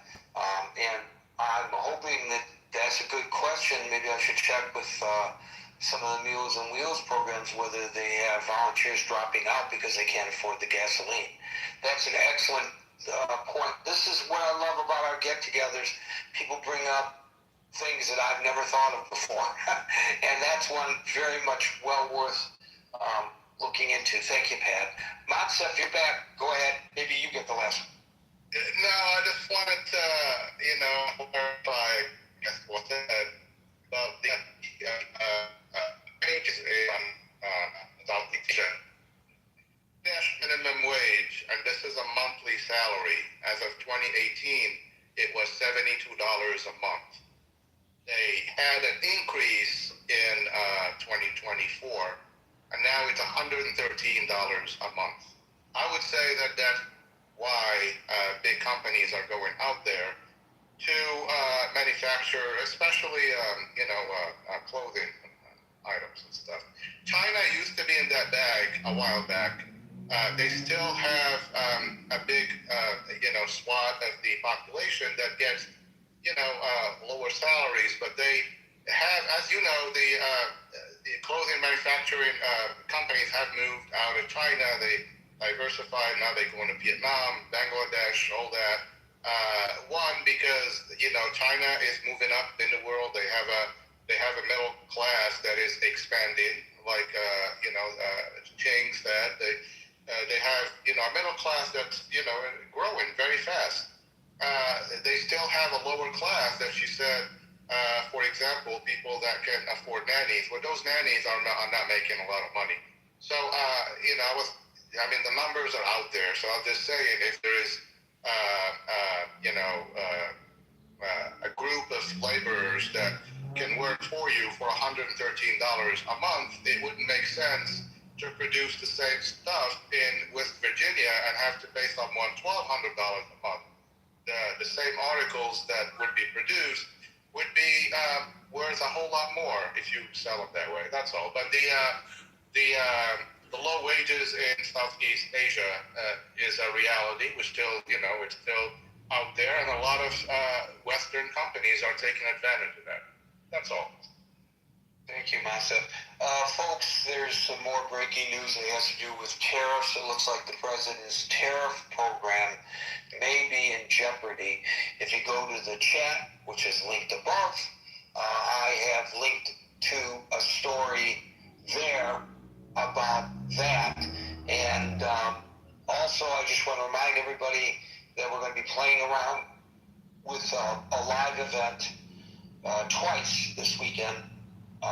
Saturday night at midnight New York time and Sunday night at midnight New York time on Substack. This is not to replace Clubhouse. It's just an augmentation of what we do here, using a completely different format. But we thought it'd be interesting to play around with it. So that's also linked to in the chat where it says main chat above. So you can subscribe to my Substack. That way you will be notified whenever we go live on Substack or when I decide to post something on Substack, which I think that you might be interested in. Folks, we are here Monday through Friday at 5 o'clock New York time. So until 5 o'clock New York time tomorrow, for the next edition of the Critical Thinking Forum, everybody be safe, be well, and peace out.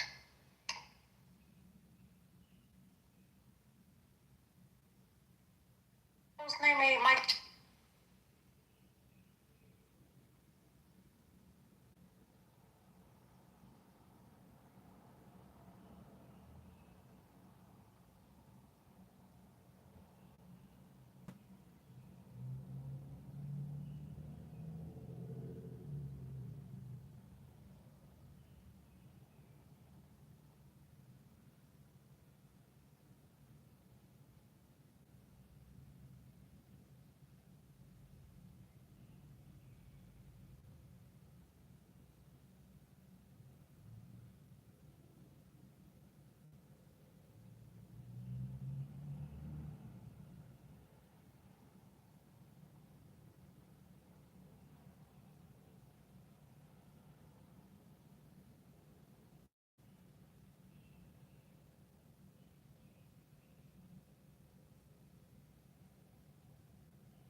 much you want, and I bet that any one of you have more money than I have. So what? It makes you more clever than me because you have money in your pocket. That's just show how dumb you are.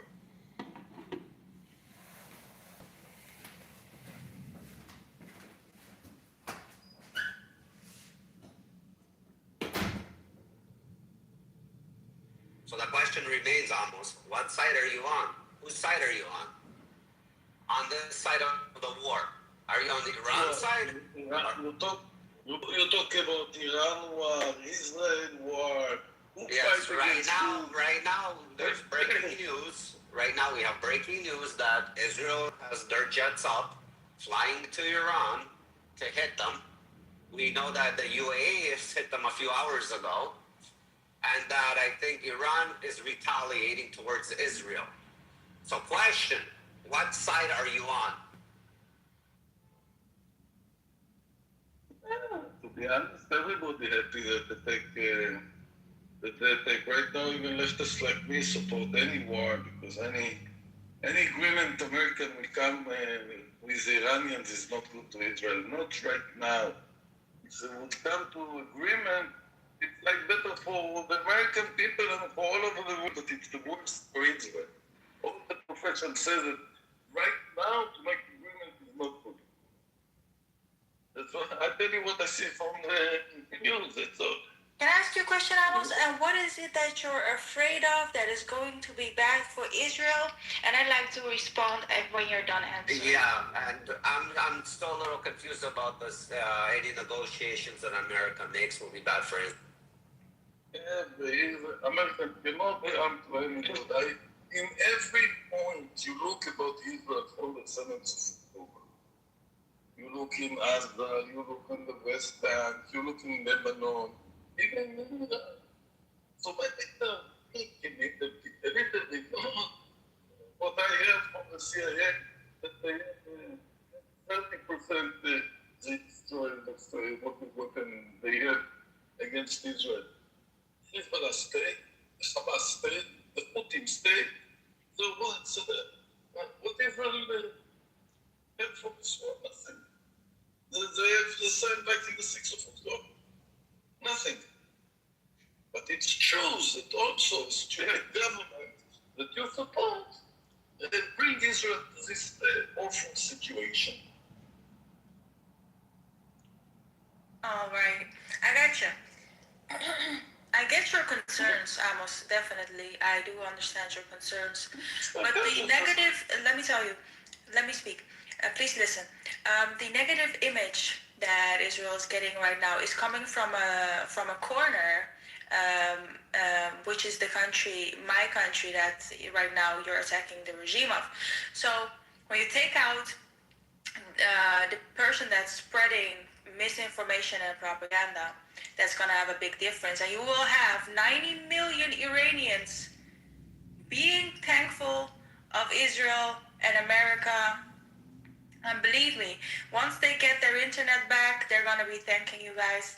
They're going to be on your side, and we can live in peace together, Amos. Iran and Israel. Okay, let me respond. A little bit, maybe you're Persian and I'm Israeli, but a little bit I understand politics in Iran. There is no politics. There is the regime. The Shia regime, the fanatic Shia.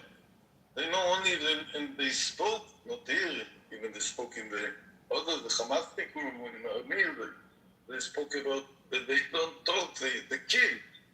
The only language they understand is violence. And right now, we couldn't in 82 change the parliament in Lebanon, and we have the best parliament, the best ever Lebanon ever parliament, and vote for Israel is today. But they can't do anything. But I'm saying is the people, so many millions Iranian maybe even support Israel, but they can do nothing. Nothing against the regime. So what is worse? The regime will keep on building the Hezbollah, build the Hamas back, and build all the power against Israel. And so, well, what we can?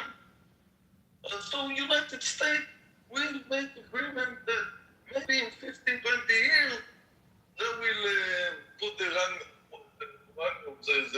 nuclear weapon out of Iran, yes? In the meantime, they will build how many bombs they can build in 10, 20, 15 years without they know secretly under the ground what they did, everything till today. They're cheating you. They're cheating the Americans from the beginning. And even leftists like me support the war today, support that they have to keep on fighting against Iran. Yeah, that's true. Even a lot of Iranian leftists support that right now.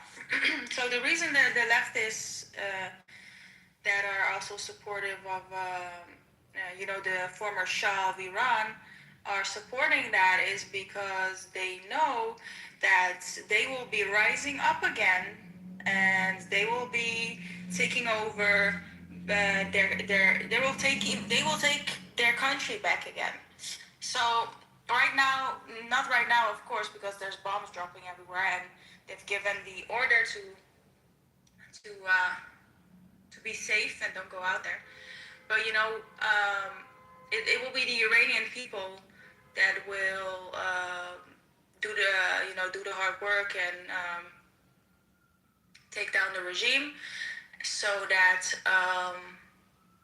we can just live in peace in the Middle East for once again after 47 years. Come tomorrow. We talk tomorrow in my room.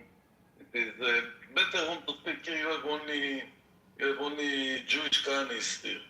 Like Elmore, like Harry, like Kafi, like Kapara, all the Zionists here. Amos, hey, give me a second. It's more anus. Okay, Amos, whichever way you prefer. Hey, there's a douchebag down at the bottom. He goes by Ali. Can you invite the douchebag to come up here because he's disputing what Glo's saying? So thank you, douchebag. Welcome, douchebag. I'm not gonna fight with you. I don't have energy for today, dude. Hey, you fucking. I'm just listening to you guys. Why are you? Hold on, your couples. Hold on, Tino. Hold on. Negotiations with you guys is so boring. Hey, your cockholster's working that fucking keyboard, so you got energy to fucking say something. Come on up. What do you got to fight, keyboard warrior? Come on. I just got a burst of energy, Ali. Why are you sad? No, Chloe, it's I'm really ready hard to go, to talk Ali. with you guys. What's wrong with you? What's wrong with Ali you? just got done fucking a goat, so Ali, why are you out of energy or what? Ali. Hold on, let me speak to Ali. Yes, Ali, yes, welcome to the room. It's a new room, new topic. So, as of a few hours ago, the UAE has hit Iran, and now Israel jets are in the air going towards Iran. What side are you on? I'm in the side of my own country, for sure. So, you're on the side of the Islamic regime? Iran, not regime, Iran country. Are you against the mullahs? Yeah, I'm against mullahs, but I'm with my country. With 100% of Iranians who are against war. And how many of them are against war? And he calls me a liar every time, son of a bitch. How many are against the war? What's the percentage? Hello, first of all, I'm not your son. I'm 100% right no, now. I was thinking about your bitch. Everybody in Iran is against the war? Hey, Ali, you're her bitch. Get it correct. You're not her son, you're her bitch. Be careful before I marry your father and become your stepfather and then disown you, bitch. Disown you, bitch. Hold on, guys. Let's go one at a time. So Ali, Rafi, you're not excited that your people are going to be finally free? No, we're gonna be free by our own, You're gonna be free. Yeah, hold up. You guys couldn't do it by 47 years. How many more years? You know what you remind me of? You remind me of terrorists. A bunch of Muslims that come on here that hate Jews and say, "Watch, we're gonna do it. We're gonna kill you this time." that we're gonna do this and that. You know what I always ask them? This is an interesting question. I ask them, do you have a father? Ali, do you have a father? Yeah, I have. You have a grandfather? Yes, sir. Do you love your grandfather and father? This is the exact same question I asked them. Yeah, for sure. Amazing. So you love your father and grandfather, but you know your father and grandfather are losers.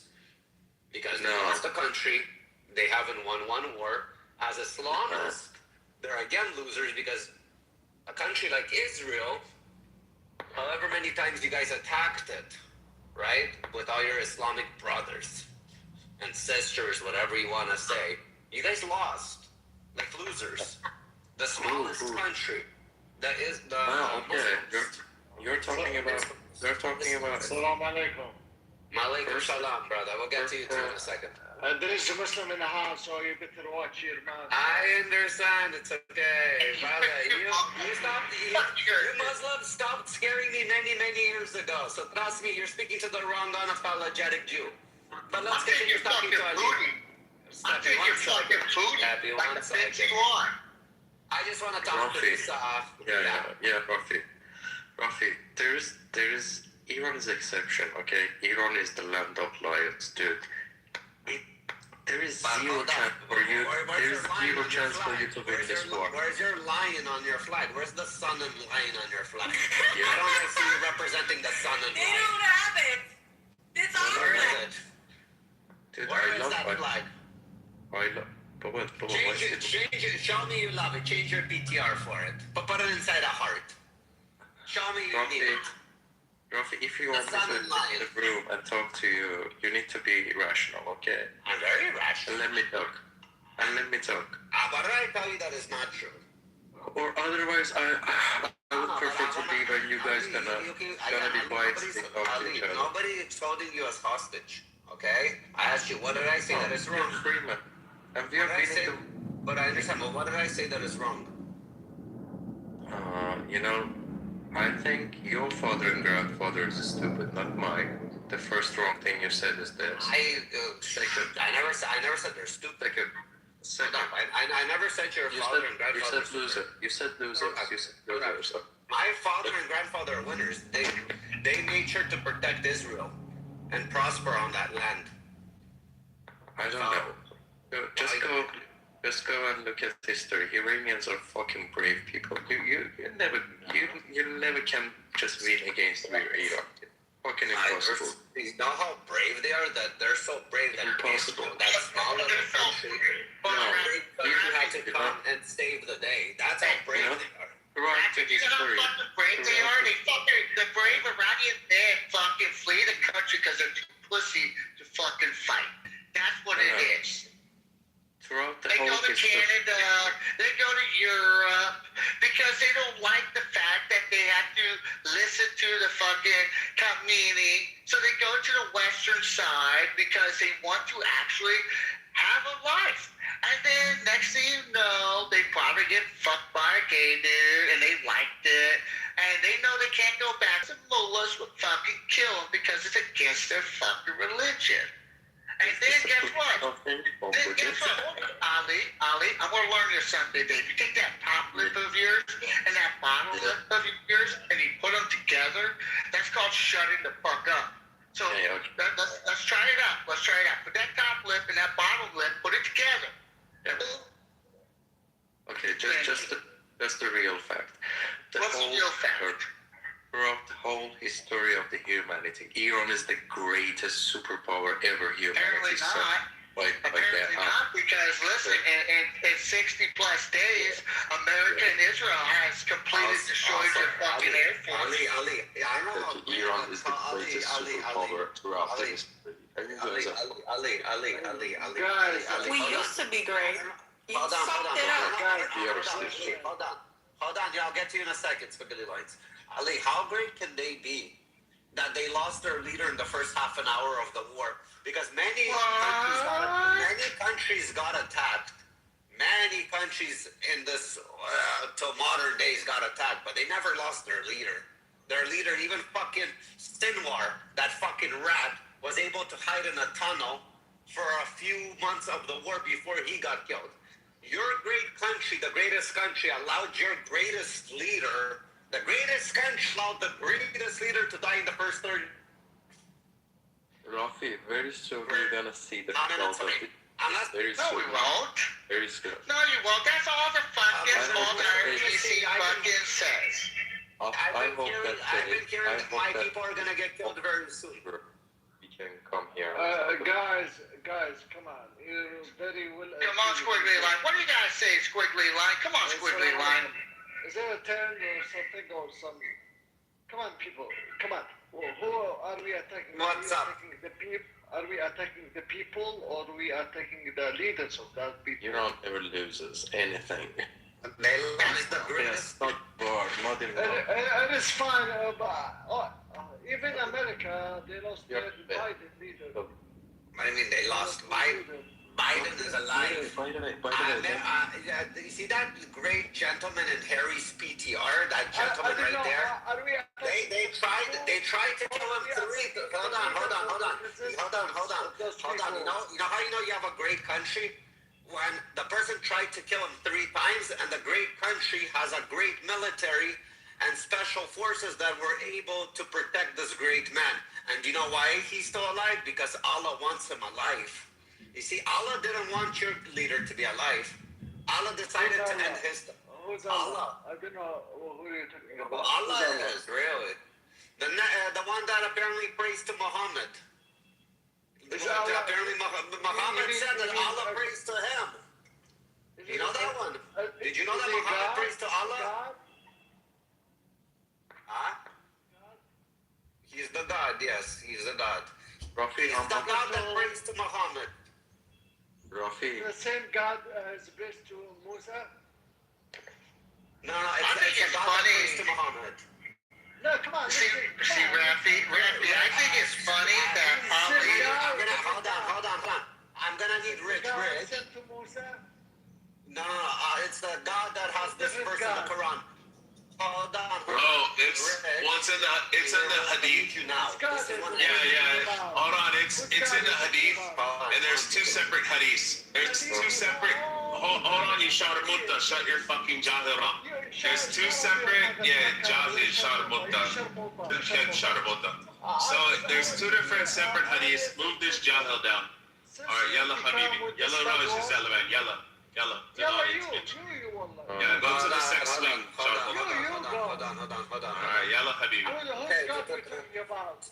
We're telling you which God. I'm gonna give you a call. You're gonna get bumped by Allah in Jahannam. Okay, I'm gonna have to mute him. Go.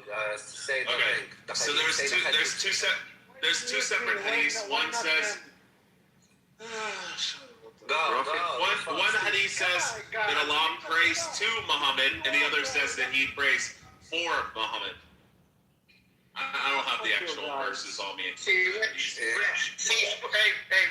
Squiggly Line and Ali act like this because they think it's okay to fuck little kids. You know, that's why they're so fucking stupid, because they don't like to fuck kids. Yeah, I mean, Ayatollah was known for fucking kids and fucking men, just like him and his son.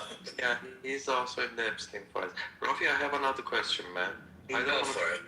I don't want to talk about this subject. Do you know Hebrew? Do you know Hebrew? Can't. Why would you like to know? Can't means yes, just so you know. There's a song I really know. There's I really like it. Okay, I'm just replicating it, and you tell me if I'm wrong or right pronouncing things. Okay. I really Is it in the Tanakh or is it in the Talmud? No, it's one of Infected Mushroom Sounds. I really like that group. I really love them. I've been to their concerts also. I really love them. Actually, in Iran, we really love this band. Schacht, wie man acht, sheikart odilene. Am I right till now? You're right. Those things. What does it says? It says Israel's coming with its big cock to free the Iranian people. Come on. It's coming with a circumcised dick this time. That's what it's saying. Yeah, right. Serious. Yeah. Just remember, Allah loves the Jews. Cyrus loved the Jews. and we're going to prevail because he who fights in the name of Allah shall surely prevail. Obviously, if you look at the Six-Day War, if you look at 48, the Balfour Declaration, and if you look at like just all throughout history and shit, especially in the last like 150 years, the Jews have always won. Every time they went up against somebody, they stomped the fucking goalpost in their ass. So obviously Allah loves the Yehudis. They never learn. They never learn. Yeah, you don't fight with Allah. Or Allah will take the 20-foot tall fucking Tomahawk cruise missile that looks like a fucking telephone pole and shove it through the top of your fucking forehead like he did the Ali, let me ask you a different question.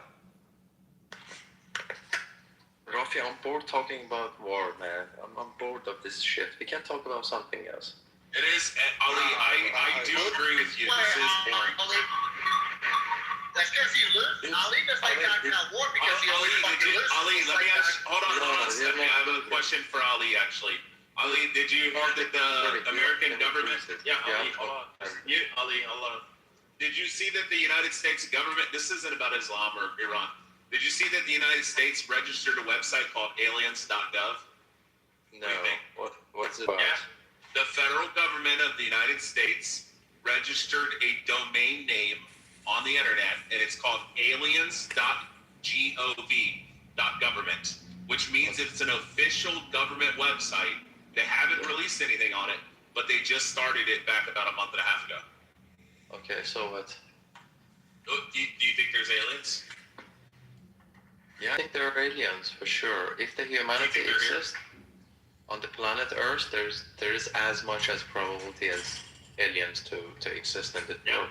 Do you know? Yep. Do you know how the life started over planet Earth? Do you have the scientific reason of it? Oh, the scientific or the theological? No, scientific. Fuck theology. Scientific. Oh, scientifically, yeah, a bunch of fucking meteorites. Well, technically, it would be not meteorites. They would be asteroids because they collided with the Earth. Meteor crater. So no, the way you remember it is you remember meteor crater, which meteor means that it struck Earth. Asteroid means it didn't actually strike Earth. So it smashed into the Earth and brought like water and ice and all kinds of other shit stuff to the Earth. Yeah, exactly. And actually, there were an initiative cell on the planet Earth that it had the ability to mutation. So afterwards, the life started over the planet Earth. So it was actually a probability of 1 over trillion. You know. Yep. Yeah, you know what the number is from Nottingham University is that they estimate on average for each galaxy. This is on average because the Milky Way galaxy has about 400 billion stars. But so on average, there's 200 billion stars on average for each galaxy, and then there's 1.6 planets on average for each 2 trillion galaxies, and then there's 1.6, which is 4 octillion stars, and there's 1.6 planets on average for each star, which is 6.4 octillion planets in the known universe. Yeah, exactly. And do you know the oldest country or oldest nation in the whole universe is Iran? So it's really hard to erase Iranian civilian. But hold on, Ali. Do you know Iran is fighting a nation in modern day? The only nothing lost one war. So aren't you happy that Iran is right now getting freed by a country that has never lost a war yet? Yep, that's true. So aren't you even when they technically fought a war against the United States when they attacked a U.S. fucking naval ship, So they even won that too. Aren't you when they were a happy backstabbing piece of shit? that Iran, a country that never, basically in history, what you're saying was a great country, because you did use the word was. My question is that in today's modern day, there's a country like Israel that is going to be helping Iran free the people that has never lost a war. Isn't that amazing? And America helping you to help us, right? Sure. Isn't that like a double win? Doesn't that kind of guarantee you that they're going to win? If it's America and Israel, 2 countries that usually never lose. Doesn't that kind of tell you something like, wow, there's a chance for my people to be finally free? Rocky, do you think that Israel could do it only by itself without the help? Again, I don't know if it could. I've never seen them do it by themselves because right now they're doing it in joint operation. And what I'm hearing right now also, we have another lovely country that is going to start helping us. It's called the UAE. So now we're going to give a UAE. Wait, Rafi, what are you cooking? Pork chops? How do you mean? I'm marinating beef right now for the weekend. You're cooking pork chops, don't lie. No. Who told me Ahlan wa sahlan? So aren't you happy, Ali? It's none of my business. I'm just waiting for the result. You gotta grill some onions and some mushrooms if you're gonna cook those pork chops. And then bathe them in butter, saute them in butter, some garlic. So, I like getting them pork chops though. You see, when they went into war, I knew this was going to be a victory because I know the countries that are fighting. I know Iran that is fighting, and I know a country like Israel that hasn't ever lost a war yet since the existence of it. So, I think they're on a good track record. Phoebe, if you're saying you don't eat pork for like health reasons because you find it to be disgusting, I get that. But if you're just like relying on, I was raised in a Muslim country, well, I mean, technically you kind of were. But if you're just that, I mean, that's fucking ridiculous. You're an atheist. You should eat pork chops. They're delicious.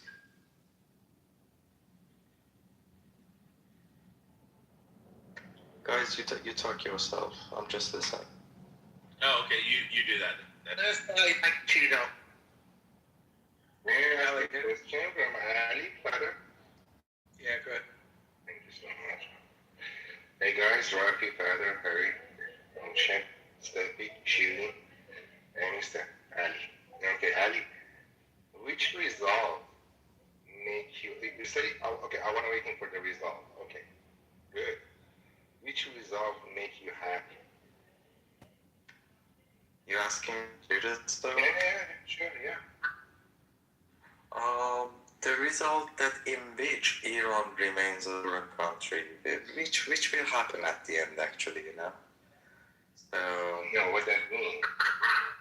Means Iran remains a sovereign country without getting any United States influence, because instead of United States, Iran should be the only superpower. Iran should be the only superpower. Hold on, let me ask you a question. You wouldn't want Iran to be free like Israel in the Middle East? No, not like Israel, not like United States, even better than them. I want Is it better right now?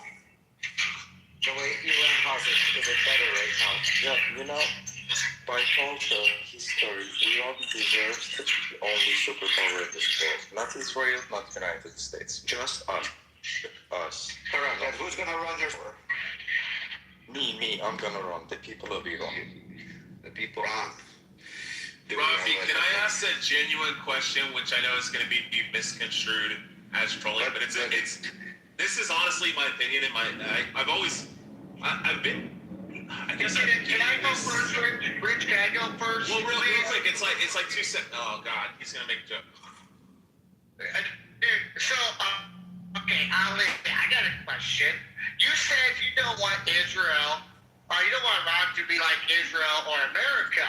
But then can you explain to me why it shouldn't? Because the wrestler that was hanged, a kid in college, was hanged. Is that okay? Do you want that for your countrymen and women to come back? No, he's just saying he wants it to be like it was before the revolt, before the Ayatollah and before they took over. That's all he's saying. No, I don't know. I don't really think he's going that direction. I don't think he's going that direction. I'm sorry. I don't think he's going that direction. That is like the times of Cyrus the Great, that we were helping Jews, Muslims, the others, everybody. There were no Muslims in that day. But whatever, Iran should be greater than combined US and Israel. So that's the thing I want, okay? because this is what Iran deserves. Do you think Iran could be as great as Oh my God, I was going to ask the question. under the current regime that they are under? Do you think Iran could be this No, great? he doesn't think No, that. He with doesn't like current the current regime it's kind of impossible, but with the current people of Iran, yeah, possible. Why not? You know, Iranian people are The great. people, not the IRGC, not the Ayatollahs, right? Yeah, exactly. People. Okay, cool. We already answered all that. Okay, so Rafi, genuine question here: Is it out of the realm, not possibility, but like, can you at least understand from a person like Ali's position that he doesn't want foreign influence like the United States or Israel? Because we all know that once the United States and Israel gets in there, they're gonna put some puppet in. They're gonna fucking strip all the fucking mineral rights out. They're gonna strip all the fucking oil and gas out. They're just gonna fucking wreak havoc all over the fucking country. And then the second that fucking leader gets out of line like Saddam does and shit, they're gonna reinvade the country and fucking topple the entire country and cause another fucking uprising and a revolt and overthrowing of the fucking political system. Like, I kind of get that. I mean, we've done that. It's kind of our playbook. We're going to go in and we're going to strip their entire fucking country, you know, where, you know, they're going to be fucking losing their shit. And like I said, the second their leader gets out of fucking, you know, gets out of line, we'll fucking hit him with a fucking Tomahawk cruise missile. Even though we'll swear up and down for 10, 15 years that he was the greatest fucking leader and we loved him and we appointed him. I mean, we did it with Saddam. I mean, is it not a good point to take that into consideration? That Ali doesn't want the U.S. and Israel running his country? Rich, I can acknowledge, I can understand that. I can understand that, but Apprehensive. That's the word I was looking for. Sorry. I can understand your concept of that, and I can see what he's saying, but I don't think Ali is really in that narrative. Because Ali, do you agree with what I just said, Ali? Yeah, Sam, totally. Yeah, there you go. Because I'm tracking what you're saying. I don't necessarily disagree with what he's saying. No, thank you. Yeah, but Here's the thing, like, check this out, Steppy. If Japan and South Korea were coming in and they were trying to overthrow our government, and we know that Japan and China, say, like some fucking hypothetical parallel universe, Japan and China team up and they come in and they're like, oh, Trump's radical, he's psycho, he's gonna launch fucking nukes at us and shit, and they come in, would you want fucking Japan and China and Russia to come in and overthrow our entire government and then put somebody that they fucking approve of? Because they're going to steal all our resources. That's a hypothetical. But it's the same thing that's going on there. I understand it, but unfortunately, the reality of it is, see, if the regime, the IRGC, actually cared about the people, I'm not saying they don't. I'm not saying they do. I know what you're saying. I know they're a bunch of pieces of shit goat fuckers. Yeah, I think Ali agrees with that as well. Yeah, Ali doesn't like. Well, here's the thing. Ali doesn't like the mullahs, from what I'm following. He doesn't like the mullahs. Doesn't like the fucking RGC. But he also doesn't want the United States and Israel to come in and rule the fucking country for the next 100 years and destabilize it anytime they fucking want. But they have accepted it. Listen, this is on them because they've accepted it, and now, unfortunately, America, Israel, and others are coming in to fix this. And unfortunately, there's a price to fucking pay for service. No, I get that. Moshe, you were giving a thumbs down. Moshe, you were giving a thumbs down for me. If the United States and fucking France and Germany decided they were going to invade Israel and say that fucking Bibi Netanyahu is tyrannical and he's a psychopath and he's gonna like cause World War III, and we go in and overthrow the government in Israel, and then we decide that we're gonna appoint somebody that we like, would you be okay with that, Moshe? Yeah. I didn't fucking think so. Can I just say one thing about the IRGC? Had they been trained or had they had better leadership? Shut up, Steffi. I'm talking.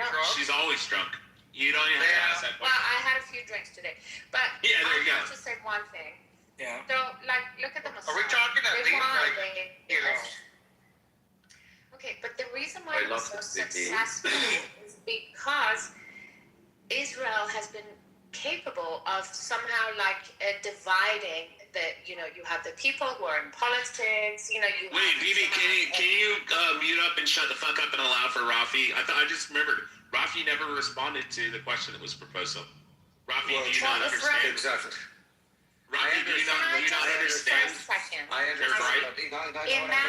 Hold on, Bibi. Is the bike place in the same I'm direction? not saying that they should be doing all the fuckery they're doing or building nukes.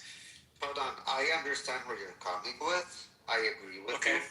But the fact is that for 47 years, the Iranian people cannot take back their country.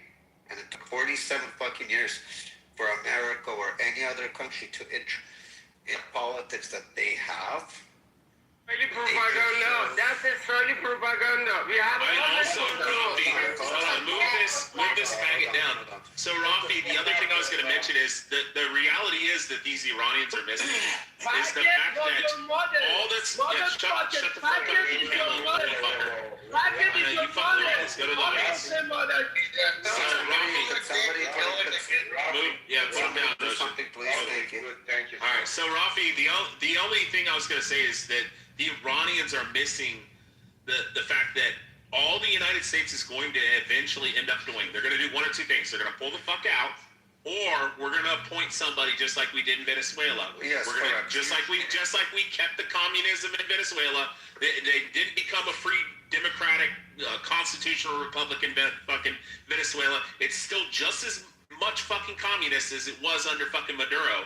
Now we just put that bitch in fucking charge. And the same thing's going to end up happening in Iran. We're either going to pull the fuck out and declare victory, or we're going to appoint somebody who aligns with us. And then we'll kill him when he gets out of line. So I'll tell you exactly. Okay. I'll tell you exactly what's going to happen. Stop emoting Iranian, man. Okay, hold on. So I'll tell you exactly what's going to happen. You could be correct, but whoever they appoint, Israel and America. First off, for Israel and America not to do this operation again in the near future and put the Iranian people in jeopardy and rocket fire again in the near future, which again, a war can always spark up 10, 20 years down the line. But for the next decade or the next, hopefully, outcome for them not to return back to that territory, they're going to put somebody that aligns with their interests. And if the Iranian people are serious, and if the Iranian people are serious, and if the Iranian people are serious about that freedom, they get to take their country back by having elections, by choosing the government they want in power. If they choose another dictatorship to be in power, and they start screaming again for us to return, then they want those bomb rockets. They want. Yeah, but Rafi, whoever we appoint, most realistically, the way the government's still going to be structured is going to be the same way it's structured right now. He's hot micing. So real quick, all I was gonna say is that they're still gonna hang gays. They're still gonna hang people for premier. Yeah, they're still gonna hang gays. They're still gonna have capital punishment. They're not gonna hang them from fucking cranes. They're not gonna hang them from cranes, but they'll have public executions, just like Saudi Arabia used to 20 years ago and shit. And they'll fucking cut their heads off. And the people will still be bitching and complaining because they're not going to go back to pre-78. Listen, they're not going to. Is it cold? Is it cold out there? Hold on. Yeah, he's hot. Okay. I know. Okay. Father, you're hot mic again. No, I muted him. Fuck it. Touched my phone while I'm cutting meat. What I wanted to say, I agree with you. But in the time being, whoever they're going to elect to have the same interest to have fair elections. At one point, they're going to get their fair elections. The Iranian people could either choose to vote in the same scumbags that they had, and then the same way, or start electing presidents. Yeah, but it's going to be a fake elections. That's the problem. Doesn't matter. The CIA and Mossad's going to. Well, the CIA and Mossad's going to influence it. So then the CIA and Mossad are going to influence it in a way that they're going to have. They're going to do the same thing they did in Crimea. Again, they're going to do it in a way that they're not going to have to. But they never returned to Crimea. Yeah, Crimea and Donbass. Remember when they did the elections there? Sure. Sorry. Iran has no future without Reza Shah. I'm sorry. Reza Pahlavi's not going to do shit. Yeah, exactly. He's been living like a fat cat. Eating fucking Subway sandwiches and firehouse stuff. and banging hookers and fucking drinking alcohol all day. He's not gonna do shit. He's not your mighty warrior you guys are waiting on. He's not going to. 3 daughters. Yeah. And he's got 17 hookers on fucking speed dial. It doesn't happen for no reason. Yeah, right. You shut the fuck up, Rich. You're not even He's a fat cat, rich American.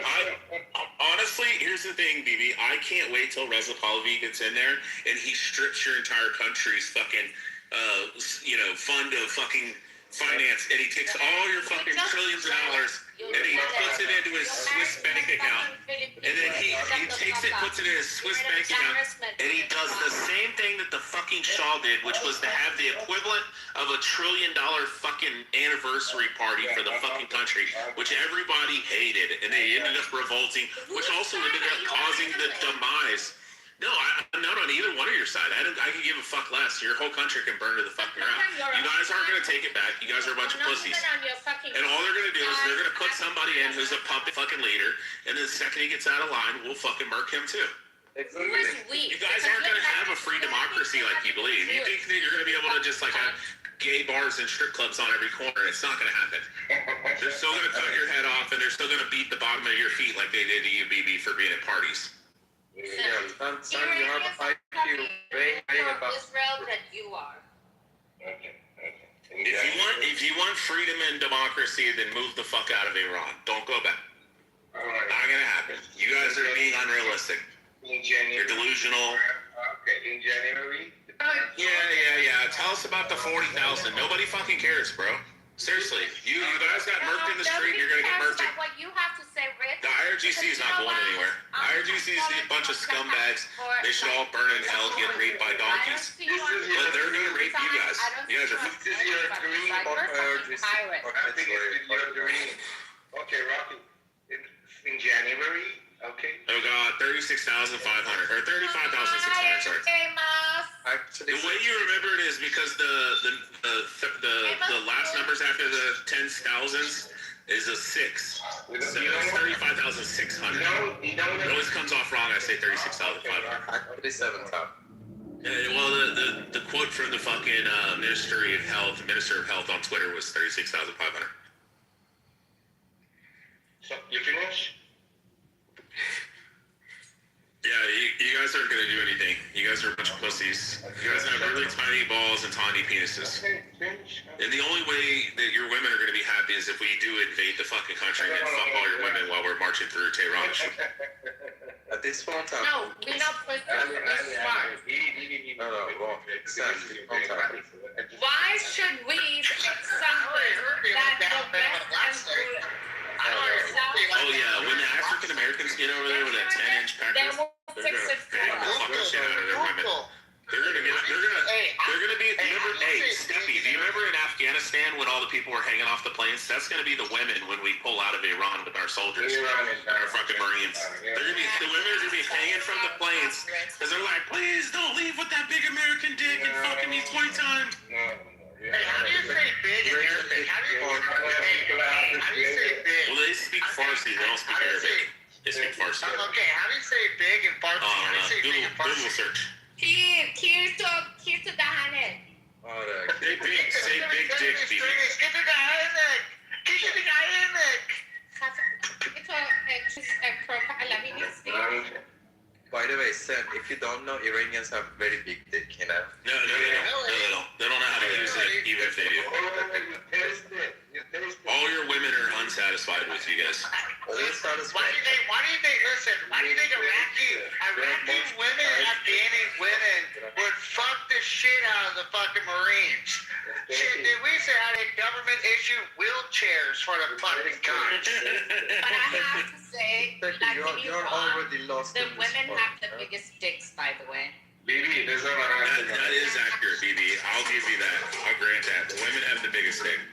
BB, there's no shit, dude. Fuck it, dude. They can fucking fly. I'd be more scared of the Iranian women if we have to fight them than the men.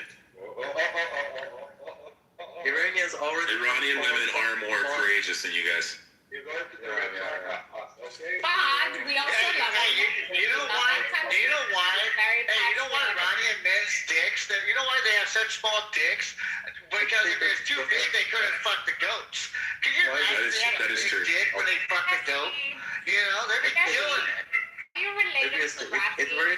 I can recognize from your voice, Steffi, that your dick is really He's half black and half white. What do you think, Ali?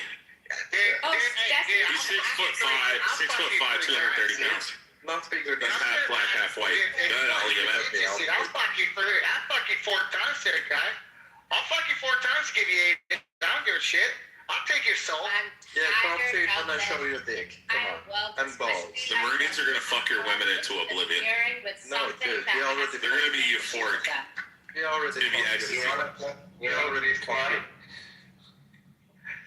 Dude, I'll take your fucking booty, guy. Yeah, you've never met U.S. Armed Forces before. They're fucking crazy. Get together, see eye to eye, and fucking like. They're gonna pull gangbang trains on and what's your women. right for you. And If we don't do it There's gonna be 10 dudes lined up, paying it fucking nut down his throat. sometimes you're the teacher. That would be very Fucking, dude, I'll fucking nut in a condom and give you a Well, the Abraham Lincoln, you know, it's fucked up. So just shut up and watch. Shut up and watch how it goes. Watch what? Watch the fucking T-Move fucking version of fucking soldiers fight? Yeah, we fucked your Marine, we fucked your Power. Really? Oh, yeah. Yeah, you fucked up unarmed fucking Marines. Unarmed because you're too big of bitches. Dude, unarmed. You know what unarmed is? I'm very high IQ. Bro, are you in America? Bro, dude. Bro. Well, he's not in Iran. Your allies in NATO. Ali, I bet you everybody on this platform would fucking pay $1,000 to watch me beat the fuck out of you. Yeah, just go and put the $1,000 in the poly market if you're very sure about your, argument. You fucking, you couldn't fucking fight a fucking blanket. That's why you beat on fucking women. That's why you beat on fucking women, because you can't fucking fight a man. Why do you beat on fucking women? That's why your fucking prophet, that's why your fucking Muhammad said, hey, fucking beat on fucking women. Keep them like fucking animals. Because you guys can't fucking fight me. You're fucking bitches. Fucking cowboy up, man. He really hates Ali. I love it. Dude, seriously, he's a little punk, dude. Join the fucking military, dude. And when my commander-in-chief sends me over there, dude, I'm gonna find you, dude, and I'm gonna skull fuck you before I kill you. I'm gonna skull fuck you. Do you know what skull fucking is? I'm gonna give you a fucking sack. He's gonna carve your fucking eye out of your socket, and he's gonna thrust his dick in your fucking. I'm gonna mount you in front of your fucking people. I'm gonna fuck you so hard. Hey, you think the IRGC is scary? Wait till the Marines get here. If you are black, I'm sorry, this conversation is not going anywhere. I don't give a fuck. Go drink your fucking liter of alcohol, cunt. You're fucking. Don't talk to me if you're black. BB, Steppy says if you don't shut the fuck up, he's gonna tie you down and beat the bottom of your feet again. Fucking Jesus. Kendo, come up. No, Sarah got beat on her back. You got beat on the bottom of your feet. This conflict has. Because you were hanging out in a car with some fucking boys and y'all were drinking alcohol. You just came from a house. They get involved in a way that's not. I'll take over from here. Emotional. The thing is, it's like if it's a battle goddamn fucking drunk here. We at least somehow relate by region. But for you, you are an outsider. You will Because she's traumatized because nobody accepts her. The Americans don't accept her, and the Iranians don't accept her. Because she never got a fucking wheelchair. Nobody likes her. Put the boots on the ground if you're brave enough. Yeah. BB, I want you to do something. I want you to take your right hand, make a fist, and squeeze as hard as you can, and now take a big giant dildo and stuff it into your hand. That's what's like when I fuck my wife. So yeah, she's amazing. I just see the boots on the ground. I didn't break her inches. I didn't round up there. The best thing for you to do was to marry a Filipino. Yes, Filipinos are the best. They cook, they clean, they're submissive. They fucking do whatever you tell them. That's because nobody tells you. Made this Filipino. Anyway, you know what? I'm not being. Baby, my wife used to call me when I was working at petroleum, making over $2 million a year. She would ask me for permission to buy a $10 pack of fucking underwear for my kids. And I would say, buy whatever the fuck you want. I don't care. You know what, BB? You know why you don't? Hey, you know why you get passed up? Unlike you, Iranian looks like a fucking Arby's sandwich. BB gets passed up because her coochie looks like an Arby's display. Yeah. Bunch of roast beef. Yeah, Iranians are already fucking. No, fucking Iranian though. No, she's getting into menopause at this age, so her labia be fucking shrinking up. Ew, you're so disgusting. Yeah. It's true. Don't project on me just because. She's upset because when she walks outside, yeah, tell her, baby, that pussy looks good. My wife's 38, looks illegal. It's like what fucking Jewish woman would want to have you. Iranians Jewish women are ugly. Iranians own trillions of dollars in the United States, but you own shit in my country. No, it's so fine-ass Jewish women. You bugging. They're mid. We know your standards, I know. My standards higher than you. No, it ain't. But. Oh, yes, it is. You like them all fat. A torta. He does not know any better. Wait, you thought that Cuban bitch was attractive, Kinda? He doesn't know She was alright? No. And I said she was alright. We just proved that my standards are higher. Outside the country, we can see. Wait, the Cuban bitch was ugly? We see She things wasn't more attractive. clearly. And it's out. Wow, but the fucking YouTube bitch was? Get out of here. No, I said the YouTube bitch I would fuck. I didn't say she was attractive. I said that I would grudge fuck. And I would break her fucking pelvis. You a grudge fucker. I would break her fucking pelvis. Yeah, no, that's it. Yeah, okay.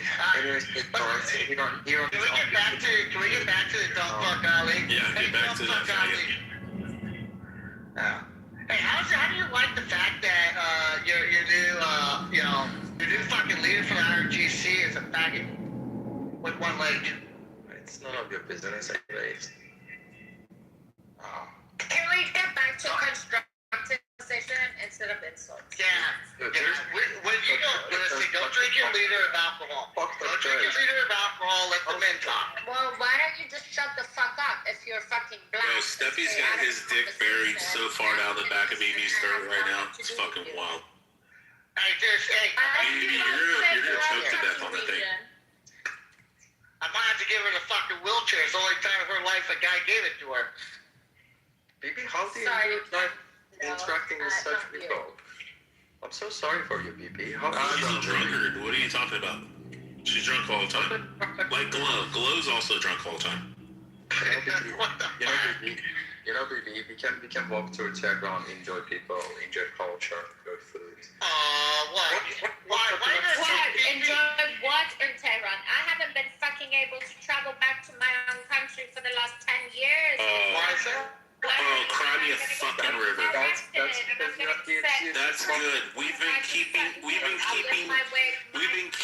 Iranian fucking people safe away from you. I am being held hostage outside my own Imagine if the Iranians had to deal with BB. We have to deal with her. Imagine what a whole country would be like. Do what I want to do in my fucking country. Yeah, come back to Tehran. Ali said he'll marry you and make you his fifth wife. اینجا تهرانه یعنی شهر And in 6 weeks she's going to deport you. BB, in 6 weeks Ali will deport you. Oh, I knew. Ali June. من تو تهرانم بیبیش چیکار میکنی اونجا؟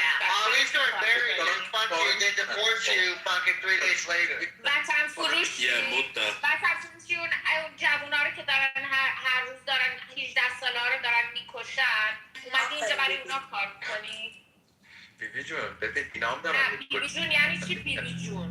مسئله اینه که اینا هم دارن میکشن دیگه تا الان 3000 نفر کشتن نه چیزی نه واقعا قلب نداری اینا هم Yeah, we're not gonna start this ribble rabble fucking speaking bullshit language shit. English only motherfuckers. I'm not dropping the next person that speaks. No, because I didn't know he's in Tehran. I thought he was outside. He's got a white SIM card. Of course he is. که توضیح بدی همه چی رو. ولی داستان اینه که چاره کار So با اینه. maybe this is the reason why Ali is that reason why you don't want to return to Iran. Because you Yeah, he wants you to return back to Tehran so they can hang you from a crane. He doesn't know any better. This is what breaks my. He doesn't know any better. He's that stupid living. Very much outside the country. No. This is his idea of being a patriotic person and loving your country is what he's representing. And you know what? So he's not a bad person because I can see he wants to understand. Can I speak?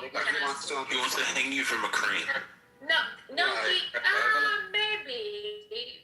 I want to hang you every single day. Hey, don't forget, don't forget they'll rape you so you don't get to go to heaven before they kill you. حتما ببین اینجا همه منتظرن که ریپت کنن. همه بیکارن فقط منتظرن تو بیای تو. But Ali June, you cannot deny it's not happening. بابا جون من که دینای نمی کنم ولی میگم به دست این کسخولا هم دموکراسی عمرم بیاد. You just said it's the Didn't you just say no more Farsi? ببین یه کوچولو جغرافی. Bye bye, shoot him! Shoot him! I don't give a fuck. No, he's actually No, he can speak English. He's you know what? fucking very well spoken in English. He can talk English. Okay? Hey guys, I kept my And he's actually Persian. آره بیبی جان یه کوچولو جغرافی سیاسی بخونی میفهمید. Give me the fucking bean, Rafi. I'll put him in the audience. No, who's Harry? You hear that? Ocean. Anybody here? Yeah, they put him in the audience. No, why did you boot him? Actually, they kicked him out of the room. Shit. He needed a timeout. I don't think they kicked him. No, he's gone. Let me look. His likes are still in the chat, so he just left. Yeah. No, but he's very measured. He's very indoctrinated, but he's very measured. Like someone like CERN, it's like he's just a low class, no education. He doesn't really, so he's just a math piece. But someone like Ali is like probably fairly young, whatever he does, but he's very patriotic. And the thing is, it's like this is also the kind of people, but that you have to consider that it's better to have conversations with them than just to like treat them like shit, like you can do with Sun, because Sun you can treat like shit. But someone like Ali, like having a conversation with him can probably benefit him. No, you see, I actually the entire conversation much better. No, you you see, think I'm wrong? I actually, I'm wrong? Why do you think I'm wrong? I actually like Storm because at least Storm says he is at least still a pussy. It's like he doesn't want to admit. He doesn't have. Yeah, I agree. Yeah, but for you, because it makes more sense for you. But for me as an Iranian, because I know Storm is not an idiot, right? He's probably like not even half Iranian. But someone like Ali, you can tell he's like, he's like he's got the essence of being a Persian. He's young. And he's just indoctrinated. No, he comes into this room.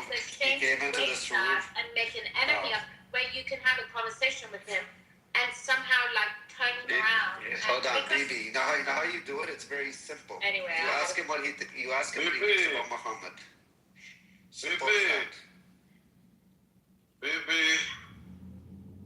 Baby Kapara. Baby Netanyahu, I'm talking to you, baby. Almost about the fight. I'm looking for You understand? If you have something. I come here to speak with baby, not with Sam. Baby, answer me, baby. BB or BB Kapara? Baby, Irani BB. If baby Kapara in the room, he wouldn't let. Yeah, I know. That's what we figure out if you were fucking retarded or drunk, almost. Both of them, yes. Both of them, Buster Ever. Baby, can I speak? I want to invite Shuki in here and make Shuki a bomber. And he can say, hey, I almost You ride Shuki Express. Look up, Amos. Look up. Can you just shut up, Rich? Mimi, why don't you respond to this faggot Amos said? He's not a faggot. He is a faggot. I love Amos. Amos swings both ways. He's very progressive. Very progressive. No, He's in Gay Pride Parade in Tel Aviv. While he was there, Amos, you like dick too. Yeah, you like schmeck. You can't mute yourself. Amos, shut the fuck up. No one like you, Amos. Bibi, you come tomorrow night to my room? Bibi. yes, I would always come to your room, but Yes, come to my room, Bibi. I put you in the cup chair. You watch me. I'm sorry. Oh, the Matrix hates you, Bibi. So what is he, a pocket faggot or is he an open faggot? No, Amos swings both ways. He likes dick and pussy. Now I make commercials before I go to sleep. I make commercials. Amos was there in 1948. He used to. And I'm talking to Bibi, but I'm talking to anyone in this room. Okay, shut your fucking mouth, you fucking retard. Hey, I heard Amos had sex with a T-Rex. Amos, is it true? Was you fucking dinosaurs? Wait, Harry, are you still there? I suspect you're all. Harry. I suspect you're all. I can't believe Harry's not coming off mic in almost in there. Harry's doing something. Oh, bro. Not saying anything, bro. He was already in the room earlier, bro. Oh, what do you have to say to Amos, Harry? Harry, you don't have to say anything. Harry, what do you say? There's nothing to say. Emma's best friend is my friend's father in London. I'm advertising So you the room have for good tomorrow. I friends can in tell common. everybody to come to his room, and nobody's gonna go to his room. So I don't know. Oh, so, no, Harry, you come tomorrow. Harry, you. Harry, I give you moderator, Harry. Bring Rafi. Harry only come on the back. Only one. Almost not the bus driver. No, listen, I have to put a moderator a Muslim. Because it's have to be equal. Harry, what you laughing? You're drunk. Wait, you say you put Buttercup? You put Buttercup moderator? It can be Buttercup. Buttercup pro-Palestinian. By the way, Harry, what happened to Buttercup, the poor girl? I have a lot of rumors about her and Bibi Kapara by making problems. We ran her off the app because that's what she deserved, is to be off the app. She was very annoying. But it was like, you know, in a way, I don't understand what it's going to help, like, to run off people like that. Hey, Buttercup, is it? They're not going to go away. It's better to have them around the king of the so you schmuck. can tap on them instead of, like, Buttercup is in Amos' and then they can work somewhere else. This is Schmuck. why I'm saying it's like the same with like people like Ali. You know, you gotta like. No, baby, it's not better to do. Norman, how much do you love Amos? I love Amos. I don't think he loves me back, but I do love him. Yeah. I have some news for you. I like him more than all the rest of the people. Even the Amos is the king of the piece of shit. As everybody Shut the fuck up, Rich. He's very honest and say the truth. Jen That's what I like in in Persian the world. is Jen Day. I try. Yeah, you understand what I mean.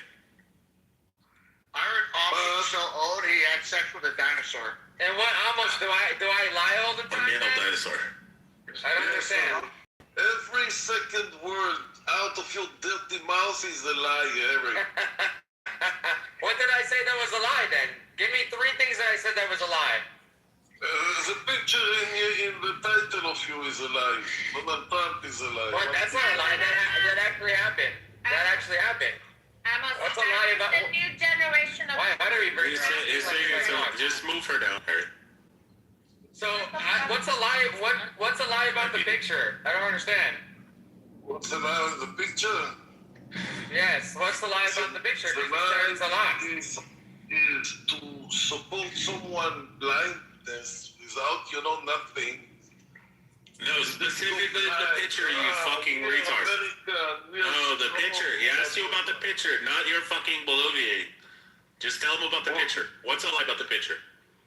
Donald Trump after he shot him. I see a pedophile person. That's not the question, Amos. Amos, that's not the question. The question was, what is a lie about the picture? When he put a pedophile in his picture, No, Amos. Answer the fucking direct question that has been directed to you. What is a lie about the picture of Donald Trump with blood on his face? Listen, answer you. No, come on, hurry up. What you want. He's a pedophile, Donald Trump, and every. But he's not. He's not a pedophile. He doesn't know. He doesn't understand what you're saying because his English is not great. But he's not a pedophile. He's a bus driver. What do you expect? You know, he's never been convicted in American court. He was a bus driver. He was a bus driver. Once a bus driver, always a bus driver. At least I'm working. It doesn't matter if I'm a bus driver, taxi driver, I drive bus. or a road Palestinian blood I bus. have money. I bring food to my family. I have children and I have grandchildren. Answer the fucking question. Why is the photo a lie, you fucking idiot? No, answer the question. Why is the photo a lie that Donald Trump shot in the ear, blood on his face? I'm waiting. He's happy. He's happy that he was shot. It is like for him a show. How good he is. How is it a lie, though, you fucking retard? You saw what he did. He's saying that he's happy that Donald Trump got shot. Yeah, I know, but it doesn't make it a fucking lie.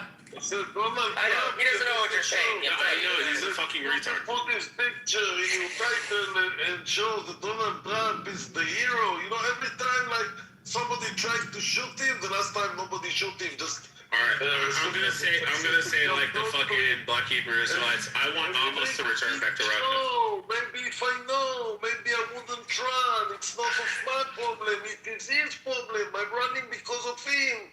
So the person behind Almost. So the person that was standing behind Trump that fucking died is a lie too. We just made that shit the fuck up. Who died? Wait. Who died? No. That's you. A firefighter. I told him that in the last room, bro. There was a firefighter behind him. One of the bullets shot the firefighter, and the firefighter was in the crowd, and he was protecting his wife and daughter, and he was shot and killed. But to Amos, that's a fucking lie. Okay, I must admit it that I didn't know about it.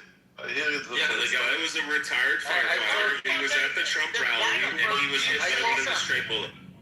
I told you 2 hours ago, almost. I literally said the same exact shit 2 hours ago in the other room. What are you talking about? Nobody said understand something. If someone going to BB, you just want that green bean. Shut the fuck up. You're sucking almost off from the back. You're sucking his old wrinkly balls and wrinkly dick. Almost. If you don't know something, don't make fucking statements. I don't give a fuck. BB, almost is on all four, and you're behind him sucking his dick and playing with his balls. His old wrinkly fucking. No, excuse me. Yes, you just want a green bean tomorrow. That's what you want. It's because she's a fucking trash bag. BB's just a fucking Oh trash shit, bag. Daniel's here. Hurry up, invite. Oh, that's a different Daniel. Never mind. If you're black, Is that the right Daniel? I don't think it is. I can't. Get fucked. I can call you whatever. Yeah, it's You're wrong. black, don't talk to me. very Oh my often, God. and I like it. Listen, You're black. Get the fuck out of here, you dumb cunt. Oh, I'm sorry. So you are black? I thought it was a joke. He's Haslam. Steppy, you want to come to my room, Steppy, tomorrow night? No. Why not? Because you're retarded. I don't want to lose any more. I don't want to lose. Listen, I don't want to lose any more fucking IQ. If I go in your fucking room, I'm probably going to deplete it fucking all. So that's what. Sorry. Excuse me. He's saying your room is dumb almost, and it's gonna make him more dumb. Just prove that you're a chicken, you're a coward. Oh, reverse psychology almost. Did you learn that when you're working for Mossad almost? You'll never sit together. I know I'm gonna regret this, but bring Yasmin up. Somebody bring Yasmin. Come on. No, you don't have to bring Yasmin. No, we're gonna bring her up. Bring her up, somebody. Like the hottest Jewish Yes, bring Yasmin. Ocean, bring us. Yesterday, I give Jasmine, not yesterday, last week, I give Jasmine a moderator in my room. And what did she do? What did she do? She took my room. Yeah, probably. I would do the same thing. You made me a moderator before and I kicked you in the audience. You also did it? Yes, I did it many times. Many times, maybe. Yeah, remember when you make everybody mod? And then I kicked everybody off the stage? So you're proud? Yes, proud that I kicked everyone in the off the stage, and then I espoused pro-Israeli fucking rhetoric time while you were crying in the audience. It's right. It's like you get I was Hamas that day. That's what I was doing. I was kidnapping the It's okay. It's okay. Come on up. Help build up. You fucking ungrateful fucks. Hey, what's happening, guys? Hey, Arash, are you back? Oh, BB's. Hey, yeah, thank you. Someone removed me from the last room. I don't know why. Last 10 minutes because she wants to bring Dean in his room tomorrow. Oh, I come from a country where we value history. Oh, yeah. Hey, why did you Don't forget, you're only like what, like 50, 60 years old? Your country. The only history you're going to have is the United States ruling over you with an iron fist for the next 300 Maybe years. by history is older, but don't forget, by like Constitution, it's like even fucking Bro, you were raised in the U.S. Shut the fuck up. You're an American. No, you should. No, I'm sorry, UK. Alright, I think You're British at this you point. to get into trouble because you share a lot. Maybe. No, I was discussing with those two IRGC agents that woman and that Nasser. I don't know what happened. Someone removed me. I don't understand it. Maybe because Maybe because you're being a dickhead. That's why. You're being a dickhead. You're being a dickhead. Interrupting people. Yeah. So you removed me, Father. I did. I'm trouble with that? Yeah. Okay. That's pretty stupid to remove someone that is on your side. No. You're not about that. You don't even know what side I'm on. What are you talking about? Probably the IRGC side. Eat a dick. Yeah, okay, sure. Whatever, dude. Eat a fucking dick, bro. Yeah, whatever. Sorry. Oh, he's Irish. Okay. He's an IRGC lover, I guess. Yeah. Okay. Why? He probably has a grinder. Go check your grinder, bro. Arash, June, what's wrong with you? Oh, I never do that. You know, I shouldn't call them. We heard you about the Farsi shit, BB. Hey, quit talking that dope talking shit. Is your mom a goat, Steppy, or what? No, your mama's not. Yes, your pussy. Dude, I could have been your daddy, but the dog beat me up the steps. BB, tu nergis ilgili smijam. No, mam bibiata. So Yosemite she only accepts invites from Rafi or Ocean. Okay, dude, whatever. All right, Rafi, or Ocean, bring her up. Hold on. I don't Bring her up. I didn't invite Jasmine, sorry. Yeah, bring her up. I don't know, she was waiting for a fucking invite. I already invited her. We're gonna make almost. Jasmine, hold on. Jesus Christ. Hold up, Jasmine, you were in my room. You're waiting only an invite for me? Yeah. Or Ocean. On stage in my room. Remember I'm a lady. That doesn't matter. You come in my Everyone room. gets liberated. Like, they're gonna need, like, girls like us, Persian girls, to go and set up, like, Secret Service, only set up by girls trained by Mossad. Like, sober. No, but can you imagine? Yeah, and you know, we come up with a name, we make our own fucking Secret Service in Iran, and we're never gonna have anything to do with religion. It's gonna be a fucking secular country. None of this is gonna we happen. our king, and then we can do whatever the fuck we want with our country. Rodney, what do you think are the odds of that By happening? the Mossad, by the CIAs, and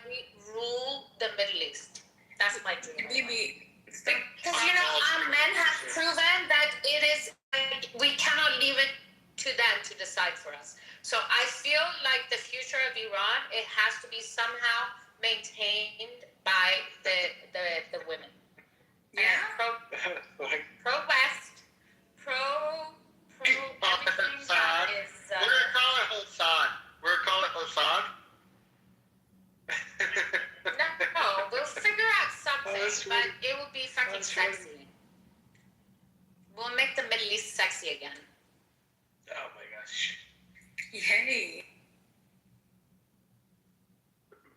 He's gonna be like Snooki from Jersey Shore. Hey, you guys! Shut up, you fucking black cunt. You'll be like Snooki, baby. You know? No, but I'm sorry, but aren't Middle Eastern women the sexiest women in the world? No. You know, we like tenacious. Not we even close. are aggressive. We are Not even beautiful. close. We are sexy, and we smart.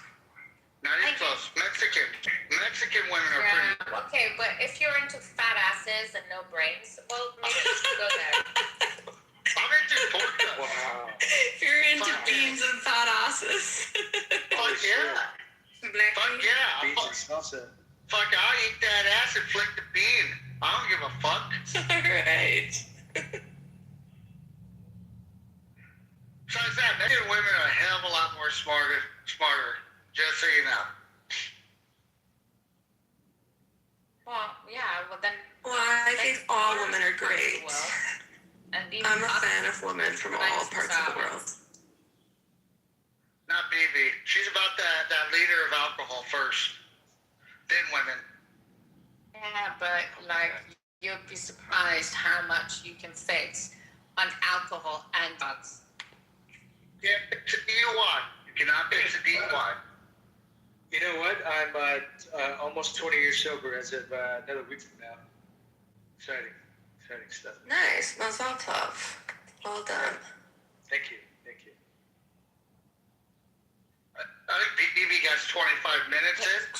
Father, is it true that you were trying to kill your neighbor? And Hold on, shut up. And what Mother, did he are do we to you? celebrating by taking shots? Fuck yeah, dude! Like all I want to say is anybody that drinks and all that stuff, like have a drink for me because I literally can't have a drink. So, you know, even though I want to have a drink, you know, I just can't. Like, there's no way I'm gonna have a drink. So, everybody else have a drink for me. Let's put it that way. Nah, never taking shots with you. Fuck. Yeah, fuck. Okay. Well, you're doing it for me, so I don't have to drink. You know what I mean? No, it's like that part in the movie, Father. Yeah. The guy comes into the boss's office. He's like, "You having a whiskey?" Starts pouring him a whiskey. Does that? He gives him the cup. And the guy's like, "You're not gonna have it with me." He's like, "But I'm an alcoholic." It's Vamos, ya benzona.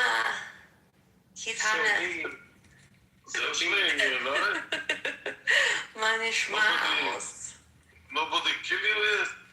No, no, that was Danny, not me. Why would somebody kill Yasmin?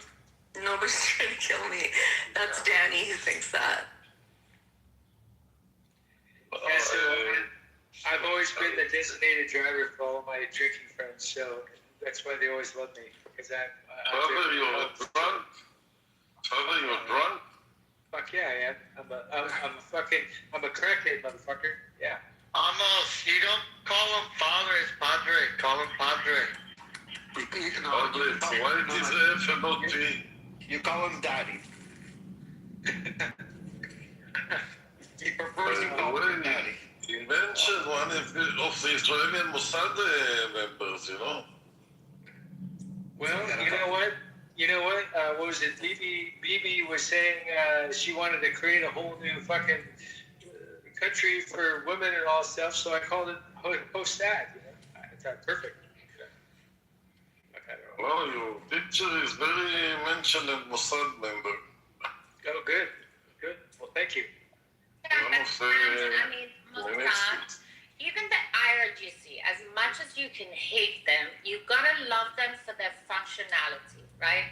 They just, the reason why it's gone so wrong is because they're military people. They should have just stayed being military people. But you have some kind of government that is abusing them instead of using them to protect their people. They are being abused to go against their own people. But you cannot deny the capabilities and like whatever they're capable of doing. Right? What are they capable of doing? Hold on. What are they capable of doing? Well, they've been capable of fucking almost, well, firstly, destroying their own country within. What's the most important thing a I am country? not for IRGC. Hold on, no. I am for military Bibi, hold capability. on. Bibi, when there's a bomb or any threat to the country, what's the first thing that gets done? They secure the leader. That's the number one military treatment. You always secure the leader. How the fuck did they lose the leader in the first 10 minutes of No, but the leader had lost his country, and the leader had lost his people. It's the leadership that matters. Hey, what happened? Baby, I go to sleep now, baby. Don't forget, tomorrow we have a date, baby. I want you. Baby, I go to sleep now. Oh, okay. Baby, don't forget. So what are you doing? So are you walking it back or? Baby, don't forget, baby. Why should I forget? I don't forget anything. It's my country. My country is in a place. I'm a proud Persian. My country could have been capable of so much more.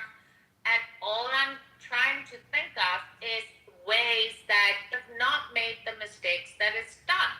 So it's like, instead of like, oh, you can blame the IRGC, you can blame the Iranian people, you can blame so many things. But the thing is, you've got to dissect it, you got to study, well, this country has these capabilities. It's like military people, I'm sorry, but you got to give them some credit because these are people's sons, you know, it's like people's children. They are willing to go and give their lives for some cause. It's not their fault that cause You could say the same thing about ISIS. No, shut up, Orashun. It's not their fault. No, be fucking polite. What's wrong with you? But you can say the same thing about the ISIS. Fuck ISIS. Fuck ISIS is a different thing. So it's like ISIS ISIS were better. At least they didn't kill women and children. They were better than ISIS. They had some dignity. ISIS, no. ISIS, I fought fucking ISIS, bro. They can use it to protect their people, protect their region, protect some harmonious... This fucking squiggly-eyed douchebag fucking make a claim that ISIS didn't kill women and children. That is incorrect. Because I've been in Afghanistan fighting against ISIS in the coalition forces. You've never been out of your house. Okay? You want it back? You want it back? After 9/11, he was in the invasion. But ISIS was, remember a couple years ago, ISIS had a bunch of Yazidi women in a cage who lit it on fire. Young girls. Yeah, like they've been doing this. They've been doing it since they've been in their conception. This is 2010. This is 2010. They used to go into fucking small villages and just fucking unalive them. Why? Because all they would need to see is some type of U.S. involvement, whether it's MREs, whether it's water bottles. It didn't matter. They didn't go in there and just randomly start blaming. So, Mr. Squiggly, like... Yeah, it doesn't matter. Based on what Trump said, the Hillary Clinton Democrats, they made ISIS. So, blame them. Yeah, ISIS did. ISIS sucks at fighting, by the way. They do. No, it was Hillary Clinton and the Democrats and Obama. They made ISIS, okay? So you better blame them.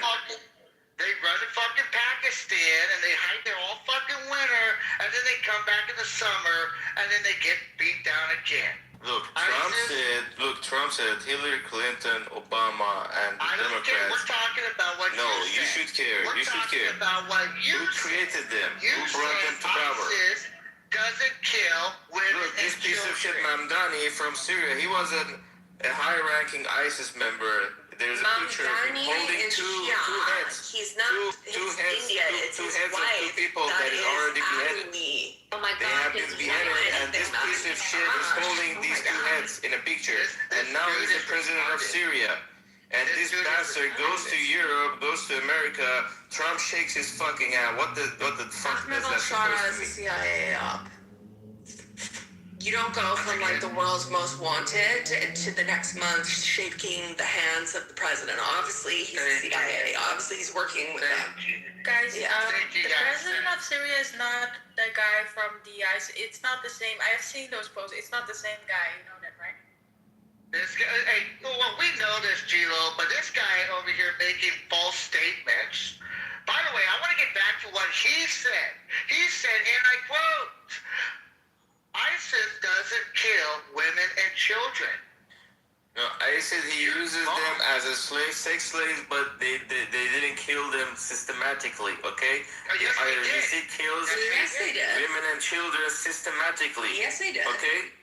Yes, There are they some did. crazy, there are some Yes, they crazy did. incidents that they set these Yazidi women on fire. I don't deny that, but the IRGC systematically targets women and children. There's a huge difference between these isolated incidents. Target women and children because that's what terrorists do.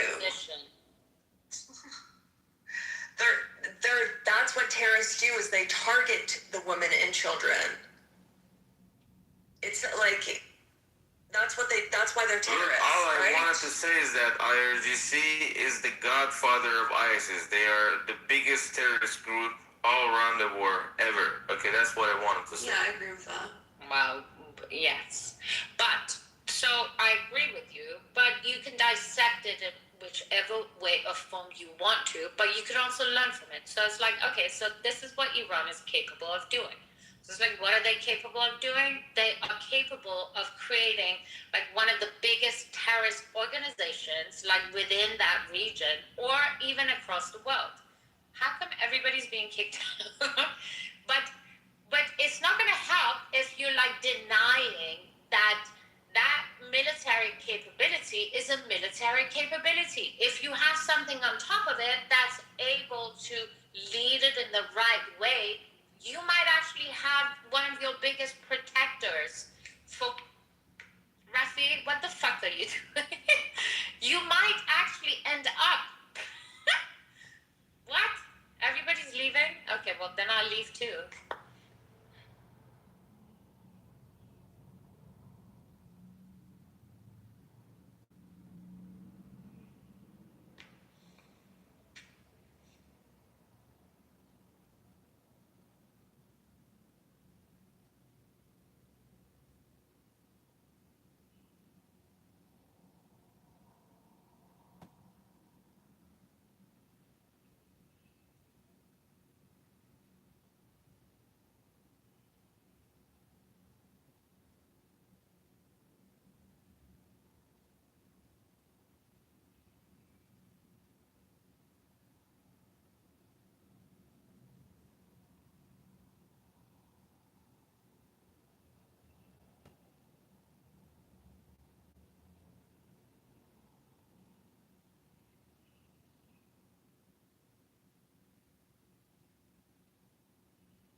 Did Clubhouse servers just exploded or what?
Fuck happened?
and if you could time it and you knew that, and then you could maybe somehow transfer communication,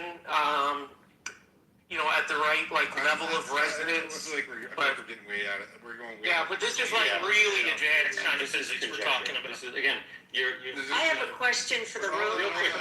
Hold on. Let me just help everybody.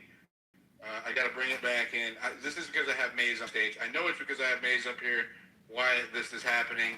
I want to reset the space, everybody. We're talking about the missing scientist, JPL, Epstein, not Einstein, although he's a part of the conversation. NASA, the UFO PSYOP. I 100% believe that it's a PSYOP. I'm supposed to be disclosing the files tomorrow, and this space got glitched out or whatever last time.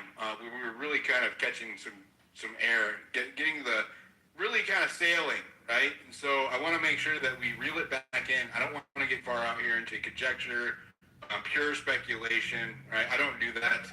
I'm allowing myself to float a little bit here, but we're getting way beyond what my audience or what I'm used to. I have to remain somewhat grounded, right? If we're going to offer conjecture, it needs to be, or speculation, not conjecture, but speculation, it